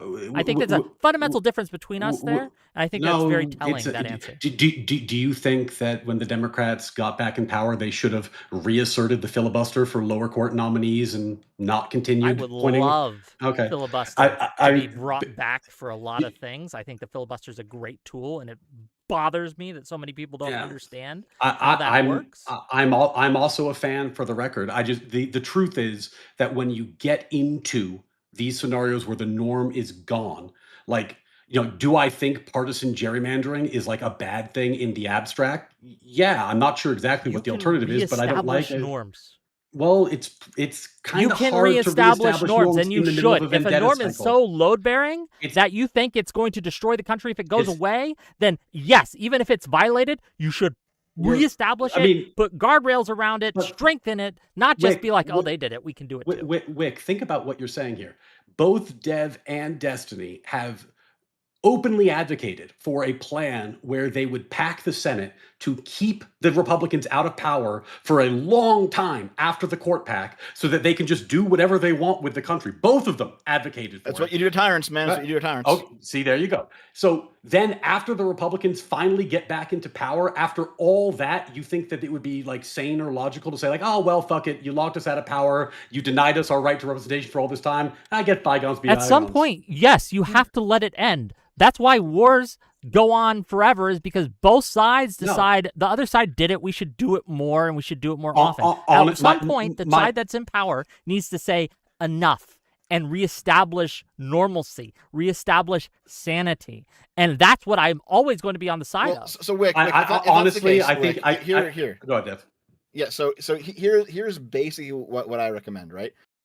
Court pack. I'm neutral on the whole adding more states thing. If they want to do it, fine. But court pack, yes. All right, and then you reestablish the norms, and then the Democrats need to wield the power of the DOJ to go through an aggressive demagnification of the Republican Party. I think destroy that the MAGA broken movement the law completely. Should be held to account. I agree with that. Yes. Make sure the Democrats stay in power for as long as possible, and then hopefully, once the Republicans have, I don't know, have a restored moral compass, then they can come back into the political process. Okay, they must be locked out of it. Let me read. It'd be convenient to do that once you can control what's legal and illegal. Go ahead, Wick. Let me read these super chats really quick. I want to get through them because people have paid me good money to say things, so I will. But we're gonna go real quick because I do need to go soon. It's been a fun show. $10 from Arden Pitt. With the court being willing to nullify and abolish entire sections of the Constitution because it doesn't fit their vibe, what authority can Democrats view the court as having anymore? I don't know what example he's referring to. VRA, I'm assuming. $5 from J Ray. I could be wrong. J Ray to say, can Ryan explain why getting is just blood sport politics? Also, Ryan cannot use Dev as a stand-in for Pisco. They don't share the same rationale. Well, he accepted the same position, so that seemed like a useful thing to do to explain, but I don't know what the first part of that means, and it's only $5. Yeah. $5 from Alishness. Moral grandstanding from the right when they've been the ones begging for civil war since 2020 and fantasize about shooting intruders is insane. Yeah, I only respond to Alishness by pointing out her trollishness. $2 from J Ray. Well, getting rid of the filibuster. He's clarifying. Getting rid of the filibuster. That's what he means by getting rid of it. Okay, Excelsior for £10. Ooh. Dev, no offense, but you sound insane. Your optics are looking terrible right now. Where's the Dev of 2 years ago who respected liberal values? Weren't we supposed to be better than this? From Dracus. Oh my God, Dracus. Dracus, you're wrong, as usual. Whenever I talk to you about politics, you're wrong, buddy. Listen, things have changed, all right? The political situation is not what it was 2 years ago. It's not what it was 5 years ago or 10 years ago, right? I think the people who were like screaming in 2017 that Trump is a fascist and an authoritarian and all this, Those people in 2017 were fucking insane. They were insane. And by the way, Trump's not a fascist. He's just not. But Trump is probably the worst president in America's history, by far, the most corrupt, the most authoritarian, the most tyrannical, and he does have to be stopped. He doesn't need to be a fascist to be that. And so when lots of people tell me this, Wick, Dev, you've changed. Dev, you've changed. No, I haven't. Every single one of my old anti-SJW videos, I stand by them. All my critiques of the left, I stand by them. I haven't changed a single bit. The right wing has gotten so much worse in the past 5 years, I can no longer in good conscience support them. Yeah. $5 from Firearms. I would like to point out that a lot of the MAGA people I know are looking to an armed rebellion against the state. Don't harm people, but defend yourself. $2 from Rebecca Rowan, best Dev. $10 from Wamble Lamb. Ryan disregards Republicans' actions just to slam Democrats' retaliatory actions. Why should we stop at the moral boundary, but they can always get away with it? Fuck this unequal scale grandstanding. No, I mean, I've made the point, but I'll say it again. If the thing that Destiny and Dev and Pisco advocated for happened, and by that I mean break the filibuster, pack the Senate, pack the court, like that trifecta, my honest take is that I think you'd start hearing about state secession like pretty rapidly after that point. I think that is the straw that breaks the camel's back. So I am arguing we shouldn't do that. It's wild to me that people are this committed to taking that gamble. $5 from Real Determinatus. Flip it back to Ryan. When would political violence be acceptable, hypothetically? Because it can't be never. I agree. I didn't say it would be never. $10 from Foolish. When would it be though? When would it be? That is a question. When? Yeah, I agree. I agree with the principles laid out in the Declaration of Independence. That it is prudent not to overthrow a government that you've had long established ties with, and that there are certain intrusions on natural rights that would be impossible. Yeah, what would be a modern example that you'd be like, okay, time to strap up? I think the policies that these guys have been advocating for would probably. So if the Democrats pack the court and the filibuster, make more states, you think it's okay to engage in political violence? If Texas wanted to succeed at that point, I'd be like, yeah, that's probably justified. Okay. Oh, hold on. Yeah. I want a more direct answer, okay? If the Republicans did all the things that you just said justifies political violence, would you come out and say, okay, it's time to start attacking the government? I didn't say that even now. I said that Texas would be justified in seceding. But if okay, then be more direct. But if the Republicans did the thing that I'm saying is tyrannical, which by the way they're not doing, though they have the power to, then I think New York would be justified in seceding also. And secession, by the way, does come with the risk of violence. Not New York, you. Why is this? I am not inclined because I'm debating you right now. I'm not debating New York. I want to know when you would use political violence. I am not inclined to use political violence under any of these circumstances. If that's never. So there is no situation where you would be like, I got to get my gun and go fight in the streets. I'm sure there is some situation. I'm just saying that I am not inclined towards political violence in these situations. Can you name one? I might be inclined to move to Texas when it secedes, but I would not be inclined to political violence. Can you name a situation where you would have to start using political violence?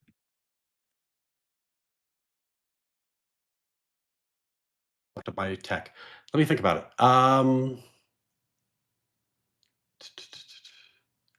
Yeah, I mean, if there was a tyrannical imposition on natural rights such that the democratic process was no longer a solution to the problem, then that's when you're supposed to overthrow the government. Okay. So right. So hold on, just wait, Wick. So Vance saying, "Hey, I'm not going to actually accept the false electors." Oh my fucking god, we're fucking here, boys. Let's go. Okay. No. What did you say, Ryan? I'm sorry. I'd say I am going to have to leave. Okay, I understand. Future, so I'll get your money as quickly as possible. Yeah. $10 from Foolish Philosopher. Is Ryan just incapable of arguing against Dev or what? How does he get around the founders being tyrants by his own logic? I'm just going to go through these, by the way. Yeah, just go. Yep. $2 from Joe the Mig. Dev is actually more dishonest than Hassan. $2 from Joe the Mig. What the fuck? Nah, Hassan deserves to be deported back to Turkey. $10 from John JJ. Trump obviously has no limiting principles, but Ryan just calls it being shitty when Trump does things that violate every norm we previously had. Ryan is so bad faith, it's funny. I mean, I'm arguing to stop violating a particular norm that people seem intent on violating, and they're arguing that we should violate the norm, and for that, I'm the bad faith, bad morals guy. But go ahead. $5 from Real Determinatus. Rob, I know he punched you, but you can never punch him back, even if he does it again and again and again, because then he'll punch you again. Mullally. First of all, his No, name's not Rob.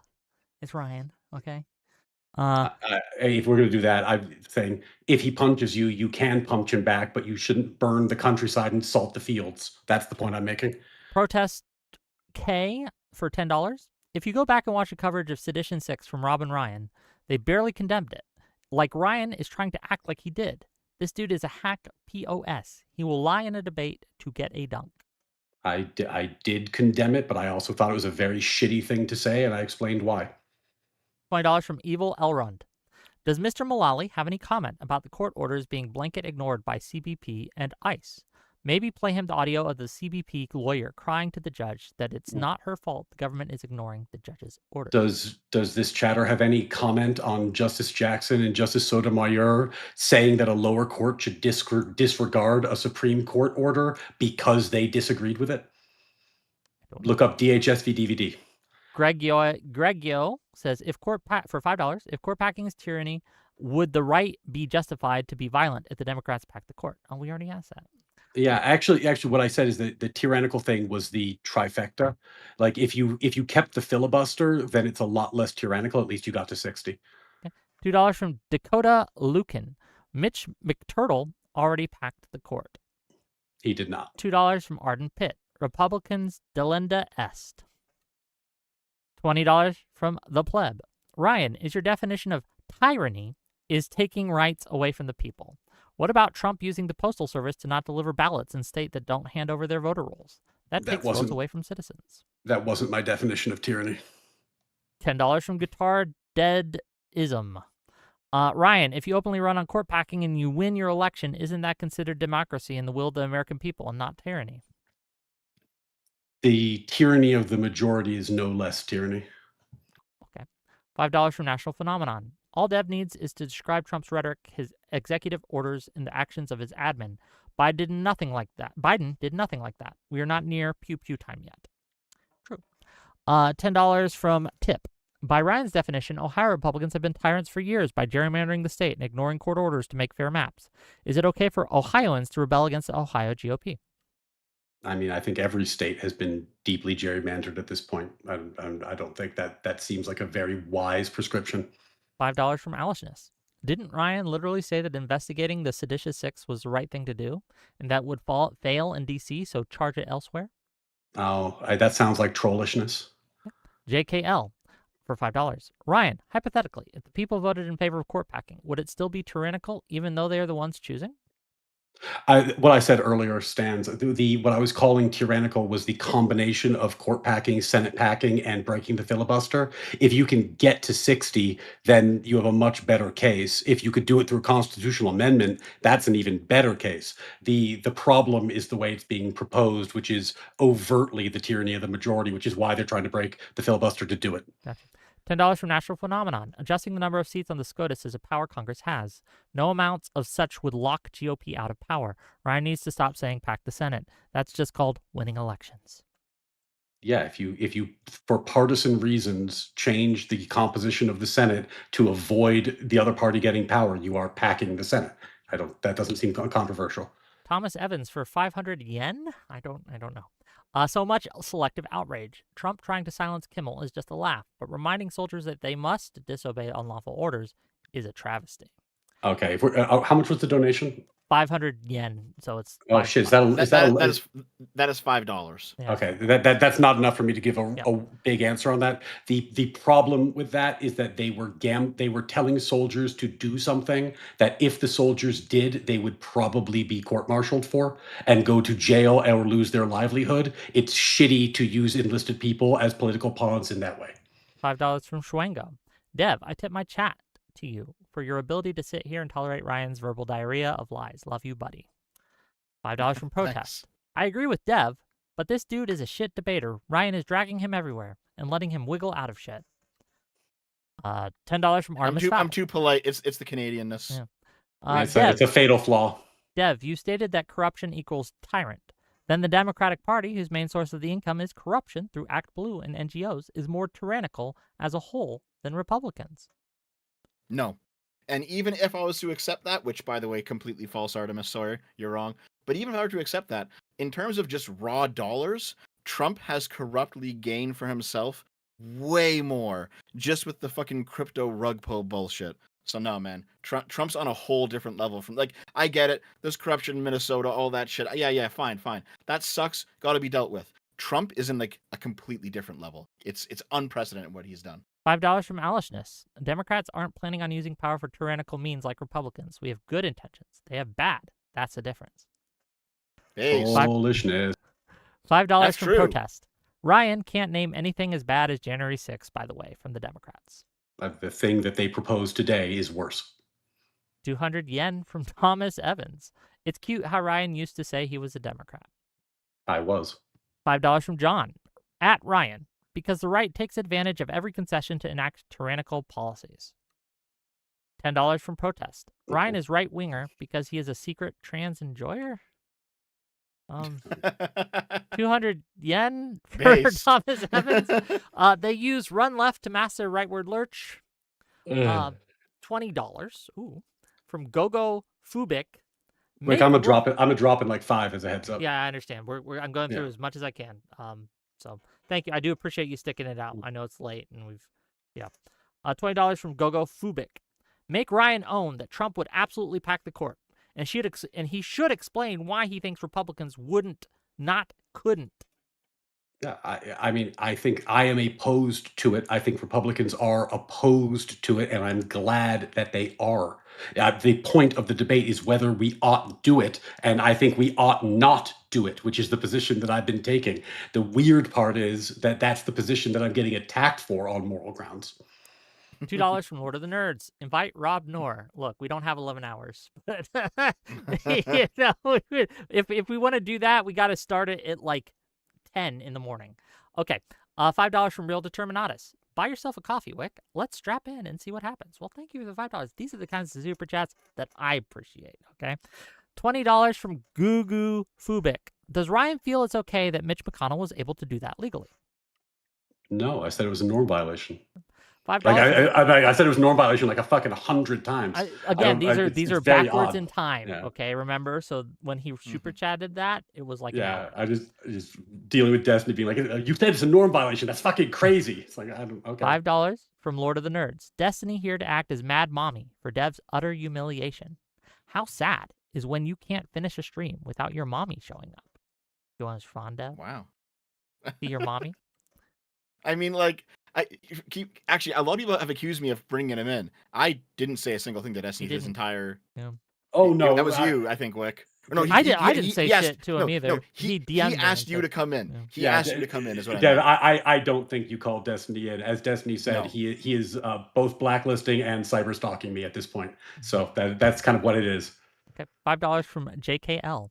The fact that Ryan hadn't heard of J.D. Vance's quote, while his whole argument is that tyranny is the worst thing, is truly embarrassing and revealing. 500 yen from Thomas Evans. Why is no court expansion, a constitutionally granted power of Congress, a load-bearing norm, but hearing presidential nominees is just a norm? Because one has a limiting principle and the other doesn't. $10 from Game Master. What makes Sitch and Adam a better show than Wiggs, in my mind, is that they try their hardest to avoid turning debates into 2v1s, while Wick is more than happy to facilitate it. Hope that changes. Look, at the after show, I am prioritizing content, not fairness, not equality, content. If you don't like that, that's fair, and fair enough, but a one-on-one was had. I jumped in on both sides, depending on which I agreed with, and it was a fun conversation. If you don't like that the after show gets a little ganged up on, I mean, it is what it is. $5 from Real Determinatus. Ryan, reconcile McConnell blocking a nomination is okay because it's legal, end quote. And court packing is not okay even though it is legal, end quote. We can't hear you again. Oh, yeah. Oh, sorry. Yeah, I don't need to reconcile a position I don't hold. $5 from Bangarang. The fact that any MAGA lawyer thinks they can claim credibility while defending a dude that breaks every law and norm is effing hysterical. Sure. $5 from C Goats. Ryan, reconcile. Withholding consent is legal and fine, and increasing the SCOTUS is illegal and would usher an age of tyranny, so it's bad, end quote. You got to actually state my position if you want me to reconcile something. $5 from Artemis Fowl. The first one was John Quincy Adams' pick in 1828 at the start of our country's founding. I'm assuming that means the one that lapsed. Yeah, Yeah, it was a there's five, four or yeah. five Sure. examples of it happening. $5 And if you count the ones that were withdrawn because they didn't want it to lapse, it's higher, but you could get into semantics on that. Sure. $5 from Pondering Politics. Remember that McConnell told Obama none of his nominees would be given a hearing, let alone a vote. It wasn't specific for a specific nominee. You think that if McConnell nominated Gorsuch, sorry, if Obama nominated Gorsuch, that would have happened? $5 from Pondering Politics. Court expansion is constitutional. No one has said otherwise. $20 from Gogo Fubik. Ryan, the problem is that the good policy is removing power from the people. Republicans are ignoring the people by not doing their job. I don't know what that means. And in regards to McConnell not hearing the nominee pick. $2 from Scorned. He is ignoring the spirit of the Constitution. $5 from Pondering Politics. Parentheses, because he wants a conservative Supreme Court. It's not brainless at all. End parentheses. I thought you weren't talking to me anymore. This is so funny. It's like you'll talk to me through super chats, but never a debate. Hey, do not Weird. do not denigrate anyone from giving me money to talk to anyone else. I will do that all day. We will have that all day. The number of venues that Josiah will use to communicate with me other than a conversation is interesting. That's all. Look, $5 from Evil Elrond. Packing the court isn't even norm breaking. FDR did it when it was too one-sided in the 1930s. Well, he tried, or threatened to, and it was stood the test of time, so it's okay. Yeah, FDR threatened to, but he didn't ultimately pack the court. $5 from he did ruin the country in the process, but that's another story. $5 from JKL. Honest question: why is a 40-justice Supreme Court inherently ineffective? It's not that it's ineffective. It's that the Constitution will change meaning every 4 years, which means we won't have the rule of law. 200 yen from Thomas Evans. Bork is a BS example. GOP voted against him too. The issue isn't the vote. The issue is the norm violation in the way nominations were conducted. Okay. What? $5. Yeah. Oh my God. No, that wasn't the problem with Bork. The problem with Bork is his involvement in Watergate. No, That's why he was rejected ultimately. The problem with Bork is that, and there are, I would agree that you could probably find a few historic examples of this earlier, but Bork ushered in an era of strategic politicization and attack of Supreme Court nominees for their political views and asking them, very targeted questions about how they would decide particular cases, and then saying that they could not be fit, not because of the fact that they're a bad jurist, but because of how they would rule on a particular case, which was clearly done by Lawrence Tribe and Biden and other Democratic politicians, and is super well documented. We're almost done. No, hold on. No, Nixon, I'm not doing a whole. I am saying my point. I am saying my Okay. fucking point. All right. You can do Bork another time, man. It's getting late. Nixon ordered Bork to fire the special prosecutor looking into Watergate. Bork agreed. That's why everyone fucking hated him, because he was a corrupt piece of shit. That's why he was voted no. It's not some norm violation or whatever to vote no on a guy who's that shitty. Yeah, that has a lot to do with back alley abortions, right? $5 from Gogo Fubik. Destiny. Soundboard the so what Ryan gave like 10 minutes ago. Okay. $5 from Pondering Politics. There are examples of court expansion. $5 from Protest. The AI Ryan using would debate better than Ryan. Why host this dweeb? I host who I want. $10 from The Justice. Why does Ryan think that PR Puerto Rico would automatically vote Dem when in reality it would be swing lean red state? Does he think Puerto Rico votes Dem because brown people vote Dem or because Daddy Trump said so? I think it because the people who I have been debating have conceded that they are doing it for partisan gain, and I assume they know what they're talking about. Bold of you to assume these things. $2 from Lord of the Nerds. What? Desi doesn't understand consent? What? Shocking. $5 from Real Determinatus. Ryan, I don't know what that's referring to. $5 from Real Determinatus. Ryan, the Democrats can't court pack. That's a bridge too far. Also, Ryan, well, if the Dems do it, the Republicans might as well retaliate. Dog, Lamau. Well, this is what Dev was saying early on, and I agreed with. Like, if you get to the point where you're actually at the end game and people are strapping up and things are getting dark, then that's where you are. I just don't think we're there yet. But I was told by both Dev and Destiny that we are. We are inches from the goal line here. $20 from Arden Pitt. Bork supported poll taxes, literacy tests for voting, mandated school prayer, and sterilization as a requirement for a job, while opposing free speech rights for non-political speech and privacy rights for gay conduct. $10 from Gogo Fubik. We're packing the panel, Lamau. True. Thomas Evans for 500 yen. Ryan, what would be worse for the country? Expanding the court until all U.S. citizens are on it, or refusing hearings until all justices die? Expanding the court till all people are on it. Thank you for the Tier 1 membership, Pro Bolex. $20 from Pottering Politics. Blue slips were removed for circuit judges in 2017 by the GOP. Easily done by Senate majority. Let me finish it. Easily done by Senate majority. There's no viable way to overrule the majority leader to bring a nomination to the floor. Even Fox wrote about this at the time. Yeah, I would love to debate Josiah about any of this, but he has a rule against debating lawyers on legal issues, except for Gen Z attorney and Desert Druid. It seems like the rule only applies to me, but it's okay. We'll wait. I'm sure Josiah, as brave as he is, will find a time to have a debate with me. To be clear, his rule is if he debates a lawyer, there has to be another lawyer on the panel. Yeah. Okay. Louis 1984 says, "I am the Senate." Mitch McConnell 2016. $10 from Ghazal Burner. Ryan, the reason McConnell stole the seat was because it was Scalia specifically. The norm he broke was allowing a Dem to change the court's ideology. $10 from Gogo Fubik. Get him, Dev. $5 from Pottering Politics. The GOP broke the filibuster for the Supreme Court itself in 2017. Lamau. $5 from Natural Phenomenon. Ryan, just own it. Stop acting like you're the morally superior one when you're down in the dirt as well. It's only tyranny when it's your side. We got like 3 more.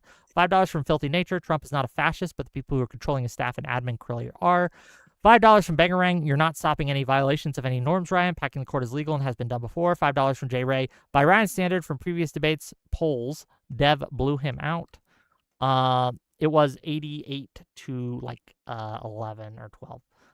And $5 from Protest Wick. Don't ever be like modern day debate. It's actually good to moderate. $2 Bangarang. FDR saved this country, Ryan. $2 Natural Phenomenon. Court packing is worse than a violent mob. And finally, last but certainly not least, $5 from Old School to say Dev doesn't understand the Bork confirmation.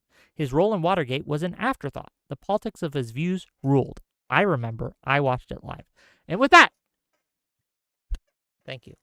Yeah, I'm fucking tired as hell. I've got work tomorrow. Appreciate you moderating, Dev. Appreciate the conversation, though we disagree on everything except for 1 or 2 points. But I'm going to go say goodnight to my chat. If there's, I'm sure we'll find an occasion again. Okay. Bye-bye. Dev, any last words that you want to say?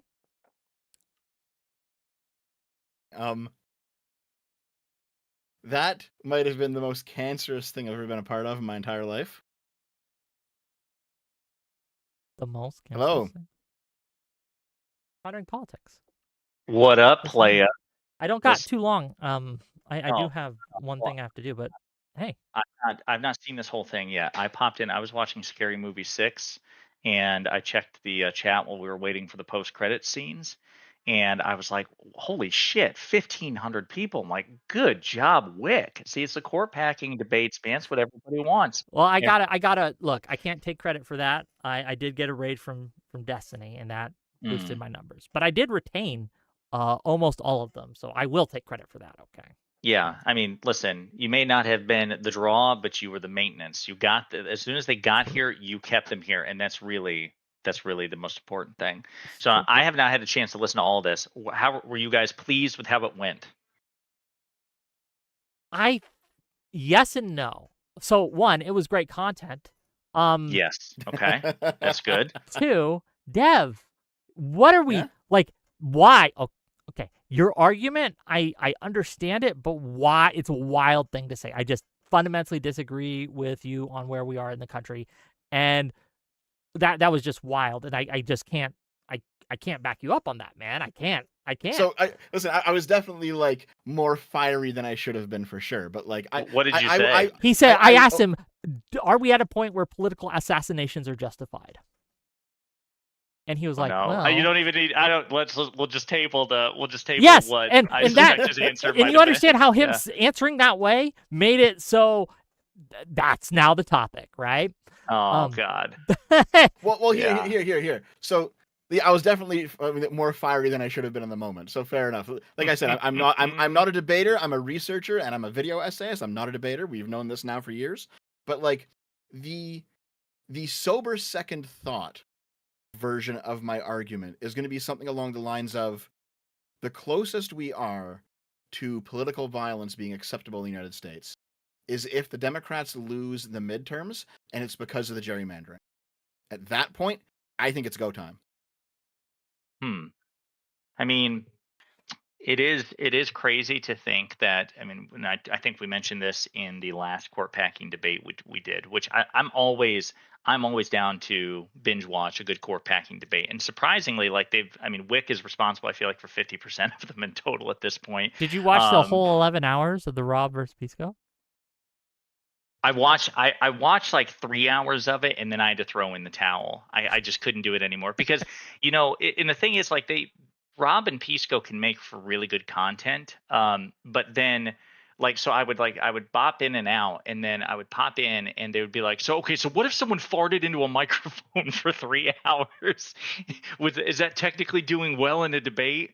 And so it's just like the two of them screaming together about like that sort of shit. And I'm like, oh guys, come on, like let's get to the meat and bones. And that's the problem when they debate, is they never actually get to the meat of it. It's always like they go on these like, tangential rabbit holes. So I did not listen to the full 11 hours, but I will go back and listen to this one. I hope you do. I'm curious definitely what interested. you think. Like I said, I'm still not convinced in the court packing thing, but no, I know. Well, and that's what makes you, I think, an interesting moderator for this sort of thing.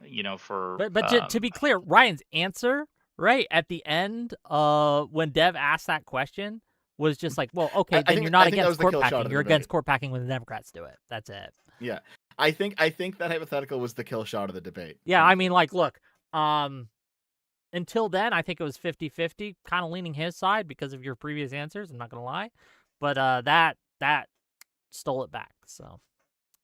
Well, I mean, so part of the problem is, and it keeps coming down to this, which is that it's all about a specific outcome. I mean, if you square that in your, because somebody said that Ryan was brain rotten or something like that in terms of how he was navigating his answers. And it's like, certainly from a consistency and principled perspective, but when you accept the fact that it really is all about the partisan composition of the court, and then they just reverse engineer from the specific outcome they want, it makes all the sense in the world. Ryan, like, doesn't give a shit about court expansion as long as it favors the Republicans. To your point, Wick, you and I have disagreements, but I will give you credit, and always have. You are the most annoyingly consistent, even when they're about to march us, up against the wall, and shoot us in the back of the head. This is our disagreement, though. I don't think we're there. Yeah. I don't think we're there. No, and this no, is, no, I no, disagree no. with Deb. I don't think we're there. No.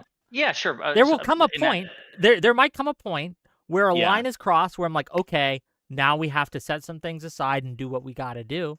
But that day isn't today, and tomorrow isn't looking like it's going to be that day either. Well, that's what I made it. So it made me actually laugh out loud, because at one point somebody, it might have been Ryan, was like, "Okay, so Wick, so would you be okay with Democrats restoring the filibuster for all the exceptions?" And I'm like, of all the people to ask that question, like, he was expecting you to say "fuck no" because it gives the Democrats an advantage. But I'm like, of all the people to ask that question to, Wick absolutely would be the guy to be like, "Yes, I would love the Democrats to restore the filibuster for executive and judicial nominees." Picks, all these things. Yeah, yes, 100%. Yeah, so it made me laugh that he asked you that question. But yeah, it just really is, at the end of the day, all about preserving a specific composition.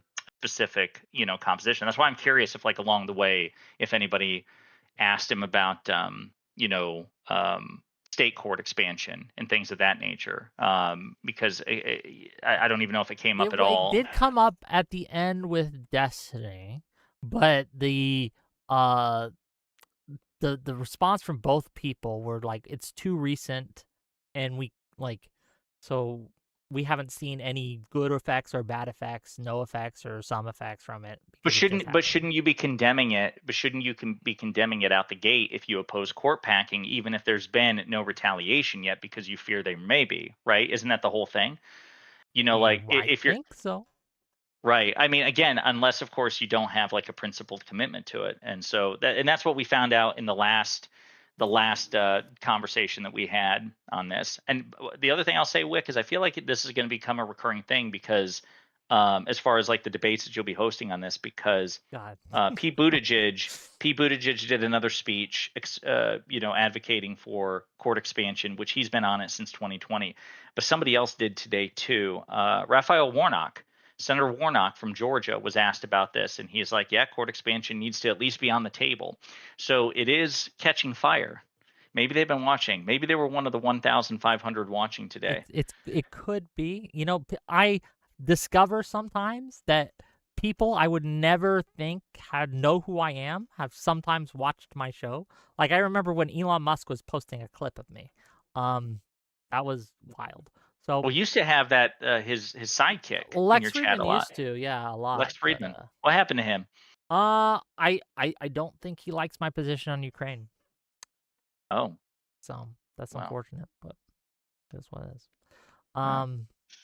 But he's always welcome. Look, I'm a guy like we can have fundamental disagreements on almost anything, and you'll be fine in my community. And we'll have a chat and we'll talk, and you can yell at me and I can yell at you, and then we're fine after. But I don't know. Not everyone can hang like that. So it is what it is. Oh, the other thing. Well, the other thing Um, I was gonna say real quick, just a stray thought, because I heard like Senate packing come in. Was that part of this debate too? Well, Like, yes, Ryan's whole argument is it's not just the court packing, but the court packing would enable things like making many more states, which would pack the Senate, so you can get and ending the filibuster as well, so you can make the states with a simple majority, and then simply doing whatever you like.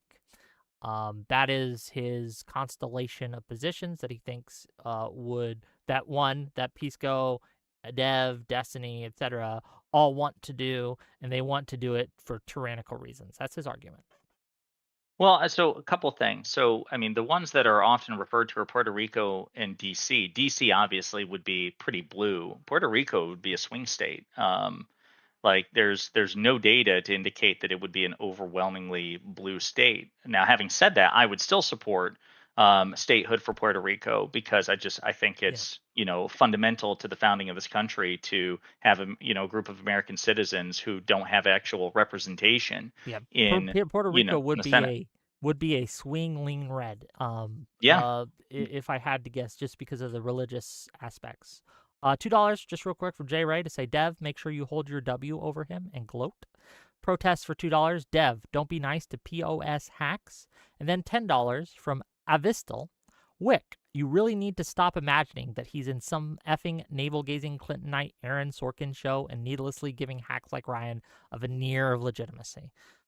Thank you for the $10, but I think that my way leads to better outcomes than your way. So Don't worry, we're working on him. So, We're working on him, folks. We're like, radicalizing him slowly but surely. man, so I did actually pay attention to Ryan's chat throughout that because I want to see what everyone's saying, right? And of course, there's a whole bunch How of was it? fucking brain rot in there, just pure brain rot, stupidity all the way down. I know, what was his name? Big Papa Fascist. That guy, he was in there. Andrew Wilson? Yeah. Hmm. And he's like, "Oh, I'm gonna react to this tomorrow. This is great. Your dev's a fucking retard." It's like, yeah, okay. Of course you'd think that because you're ridiculous. But like, man, I hung out in so many libertarian spaces in like 2021, and I agreed with some of the things they were saying about like, I know you guys won't agree with me, but about like Biden's lockdowns and how the COVID mandates. I thought some of that stuff went too far sometimes. And these guys, these same fucking people, because I recognize the names in chat. Oh my God, they were calling for stuff way worse than what I was calling for. They wanted the government to be shot up every single fucking day. Like the hypocrisy from these people is a level that I thought was not possible. These guys Yeah, went from like Second Amendment loving, fuck the government, we need to overthrow them, they're tyrannical. They went from that to completely slurping down Trump's cock every single fucking show they're on. Yeah, I can't speak for Andrew because I only met him one time. I did Tim Pool with him and the guy from Fresh and the really tall one from Fresh and Fit, Myron? Fresh Myron. There you go. And Luke Beasley and I did a Tim Pool thing with Andrew a couple of years ago. It was my first real experience with him, and so I'm not familiar enough with his content to know if this applies to him. But one of the things that I've just come to accept from like the Jack Posobics and the Tim Pools and the whatever, the hypocrisy is part of it. Like I think it drives me nuts too. Like if I had a nickel for every time I bitched about right wing hypocrisy, I'd be very, very rich. And the thing that I have to remind myself is that they know it and they celebrate it. Like you like with Jack Posobiec, clutching his pearls about 86-47, knowing full damn well he posted and has not deleted the 86-46 that he posted when President Biden was in office, right? And people were tweeting in response to all of his pearl clutching. Like he does it with a wink. He knows what he's doing. Like the shamelessness and the weaponized hypocrisy, it's part of the brand. They love to own and trigger the libs. And I think I've heard this quote, I'm going to butcher it, and somebody in the chat probably knows, or maybe one of you guys, one of the more scholarly types, that there's this like quote about the anti-Semite or something like that. The anti-Semite will, do you know what I'm talking about, Wick? Yes, that they I know that they exactly are what we're free to talking play about. with words because That's Foucault, yeah. yeah, because words have no meaning while holding you to the standards, right? And they laugh Precisely. about it, right? Yeah, something And like they that. laugh about that. It's the same animating spirit, I think, of MAGA there, at least like the diehard MAGA cult. Sure, $5 from Will Kronerberg. Ryan reminds me of arguing with my neocon mom. No matter the concessions you wrested from them, Dems bad brings them back to baseline. And then we have Unork says, if Wick and Vosh had a baby, it might look like the guy in the top right. Hello, Ash. You're muted, buddy. Oh no! Wait, Nah, can you hear me never now? mind. Now we Okay, can hear thank you. God. Sorry. Because the first What do you time I got jumped really in, I quick? noticed Because I it didn't have is any like input. I do gotta go. So. Yeah, I think the hypocrisy allegations against Ryan are pretty fucking ridiculous, especially given your supposed kill shot is, hey, what if the Democrats do this? Are you going to encourage Republicans to stop doing it? That was your kill shot, correct? Dev? Sorry, what? Sorry. Can you repeat that? If Democrats begin packing the cord, when Republicans next roll around and finally win in like 50 years or something, you asked, would Ryan advocate that they stop packing the cord and that they close the gap? Ryan said, at that point, I think it's, I think we're screwed anyways. That's your kill shot, right? Yes. Do you know why it was? I think it wasn't because, quite frankly, he already, and I noticed that you missed this, he already gave you a concession the exact other way in favor of Democrats, where he said, hey, Republicans violated a norm. Over here, I think that because they violated that norm, I'm not going to cry about Democrats also violating that norm. You understand that, at the very least, from his perspective, those are completely consistent positions. Is whoever violates it doesn't get to complain about getting hit back? I think that's post hoc justification for Well, it's him not just wanting that. Republicans to win. It's not just that. It also requires a very unique set of circumstances. It requires a very unique set of circumstances for that to occur. So Ryan and others it's have done based this. on the norm violation. Well, let's the just basis of his argument. No, I'm not going to. I'm not going to go off of unique circumstances. Wait a minute. We're talking You'll about do each time what you you're told violate here. this practice. I'm me and you're you. So when I talk, you shut the fuck up. So you've done your talking. Now I'll speak.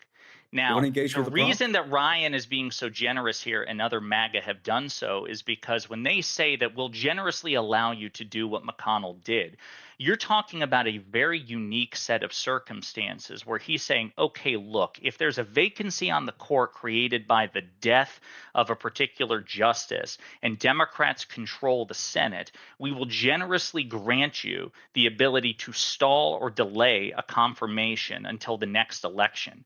That doesn't actually meaningfully change the court, nor is it very likely to occur. What happened with Justice Scalia was relatively rare. So Mhm. my point is that when Ryan says, "Oh, I would permit the Democrats to respond in kind," it's actually really not granting anything at all. He wants to present the appearance of consistency here without sacrificing anything.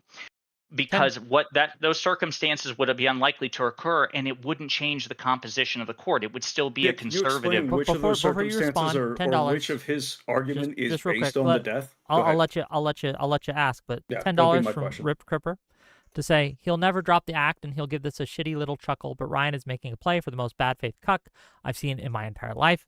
Don't bring people's kids into it. Okay. $5 from Did Justice to shit. say Ash wins because his hair is super sexy. Okay. Ash, respond. I'll give you the easy bar. Come on. You do have a great voice. It is a phenomenal voice. I just got to put that out Thank there. you. I don't know if you're doing it like you have to force yourself to do I so. really If like you're sound like a Carl Weezer in real life. If we ever meet up at any kind of event, I will sound like prove Vosh, it to man. you. What if I've he has had like a notes, super Carlos, I like promise. he's like a countertenor. He has like a 5-octave range. Like he's like very high pitched, almost like Voldemort sounding. I'm sorry. So what was your question to me? So sorry. So I think that I don't think that Ryan's position is necessarily based on the death. I think he gave a bunch of examples where if somebody had, let's say, gone much further or suspended the amount of time, I think all of his arguments relied on the amount of time. Are you just reading into it that he actually means a Supreme Court justice dying rather than just say retiring or some other opportunity? Well, sure, but the thing is, if who would Because that's no longer a retire? unique set of circumstances, right? Well, no, it still would be, and here's why. So, what would the circumstances be for a Supreme Court justice to retire during Trump's term with Democratic control? Expectation they were going to die soon. Would it be well, I mean, why wouldn't they just die in the court? Presumably because you could maybe have like a more moderate justice rather than have some kind of like sweep So, during the next election cycle. so you're suggesting Hold that on, it do you would be disagree with that? Do you well, disagree with that well, I'm before trying you to move on well, to no, the next well, I'm trying question? well, no, it's not. Well, I'm trying to clarify You here. could So you're explain saying later, but do you disagree well, with no, that before I'll you move explain on to the again next whenever I question? goddamn well please. So I'm asking you, you're saying it would be a liberal judge near death who would retire during Trump's administration with a No, a Democratic Republican Senate. justice, based on what I just gave you. Why would a Republican justice die On the when expectation that the leftists were going to sweep the next election and you could have a more moderate justice as opposed to a leftist justice, which is what I just said. why would the justice retire when Democrats are in charge and in a position to cock block Trump? You would not do it when they were in charge completely, when they swept the next election. You would do it when there was some kind of expectation, when the House had some kind of when there was a more even split, and you could The House presumably plays use. no role in judicial confirmations. You don't know what you're talking I'm about. so sorry. That's my bad. I should have said the Yeah. Senate. Can you play along with the example that I just gave you, where The hypothetical leftists. doesn't work unless Democrats are in charge of the Senate at the time of the death or resignation. And why would a conservative justice retire when Democrats are in control of the Senate? No, it doesn't. If like you have a sufficient split, then it becomes more appealing to say bring in a more moderate justice now. What split? Than What would when the they split could look like? ramp. Okay. Okay. The Glad we Senate did the this. Senate He doesn't confers answer. well, no, your hypothetical doesn't make any sense. You're asking me to answer a Okay, hypothetical listen, that if you could give me, literally please doesn't make explain any it to sense. me. I'm Look, trying to. I will happily So grant you anything that I got wrong. I'm just saying, hey, if there's no circumstance under which a moderate justice might be more appealing than a leftist justice to the current You know what the split actually looks like? The split is it's midnight. I got things to do. I love you all. And we got to split. Okay? Because we will have this. I am certain this conversation will be of had in the course. future. I've I am I'll DM you certain later this if you tell me what I got 100%. wrong. Anyway, You can do it on the 100%. show. I love you I'm all. perfectly happy to go over it. I'm going to end the stream. I will see you guys on Tuesday. I'm taking tomorrow off. On Tuesday, when we have Pisco, we have Stormwolf, we have Stale 2000, and we have Reason Riffs to debate whether or not the government should intervene in social media with censorship or other limitations on speech. And in what, if anything, that should look like. Tune in. Then Wednesday, Hutch and Destiny are going to be facing off against Wick and Bishop the Lockheed liberal himself, on whether or not we should throw Dems under the bus if it helps us win elections. The Democratic Party under the bus, to be clear. And then Thursday, Dev rejoins us, and he teams up with Tully to take on Get Money Dre and Bree Lives on whether or not the left has too much anti-white racism. Tune in. This is one of those things that Ryan might agree with me on. Is that I do think that there's an anti-white racism problem on the left. Okay, I love you all. I think the Democrats are fixing it, but yeah. I love you all. And see, this is where if you were streaming this, Dev, I would write into you, but I can't because you're not streaming. Rip. Start streaming this shit. $5 from Rip Gripper. Thank you, Wick. Sorry I crossed the line on the dono. I love you. I still love you too. I just didn't read that part.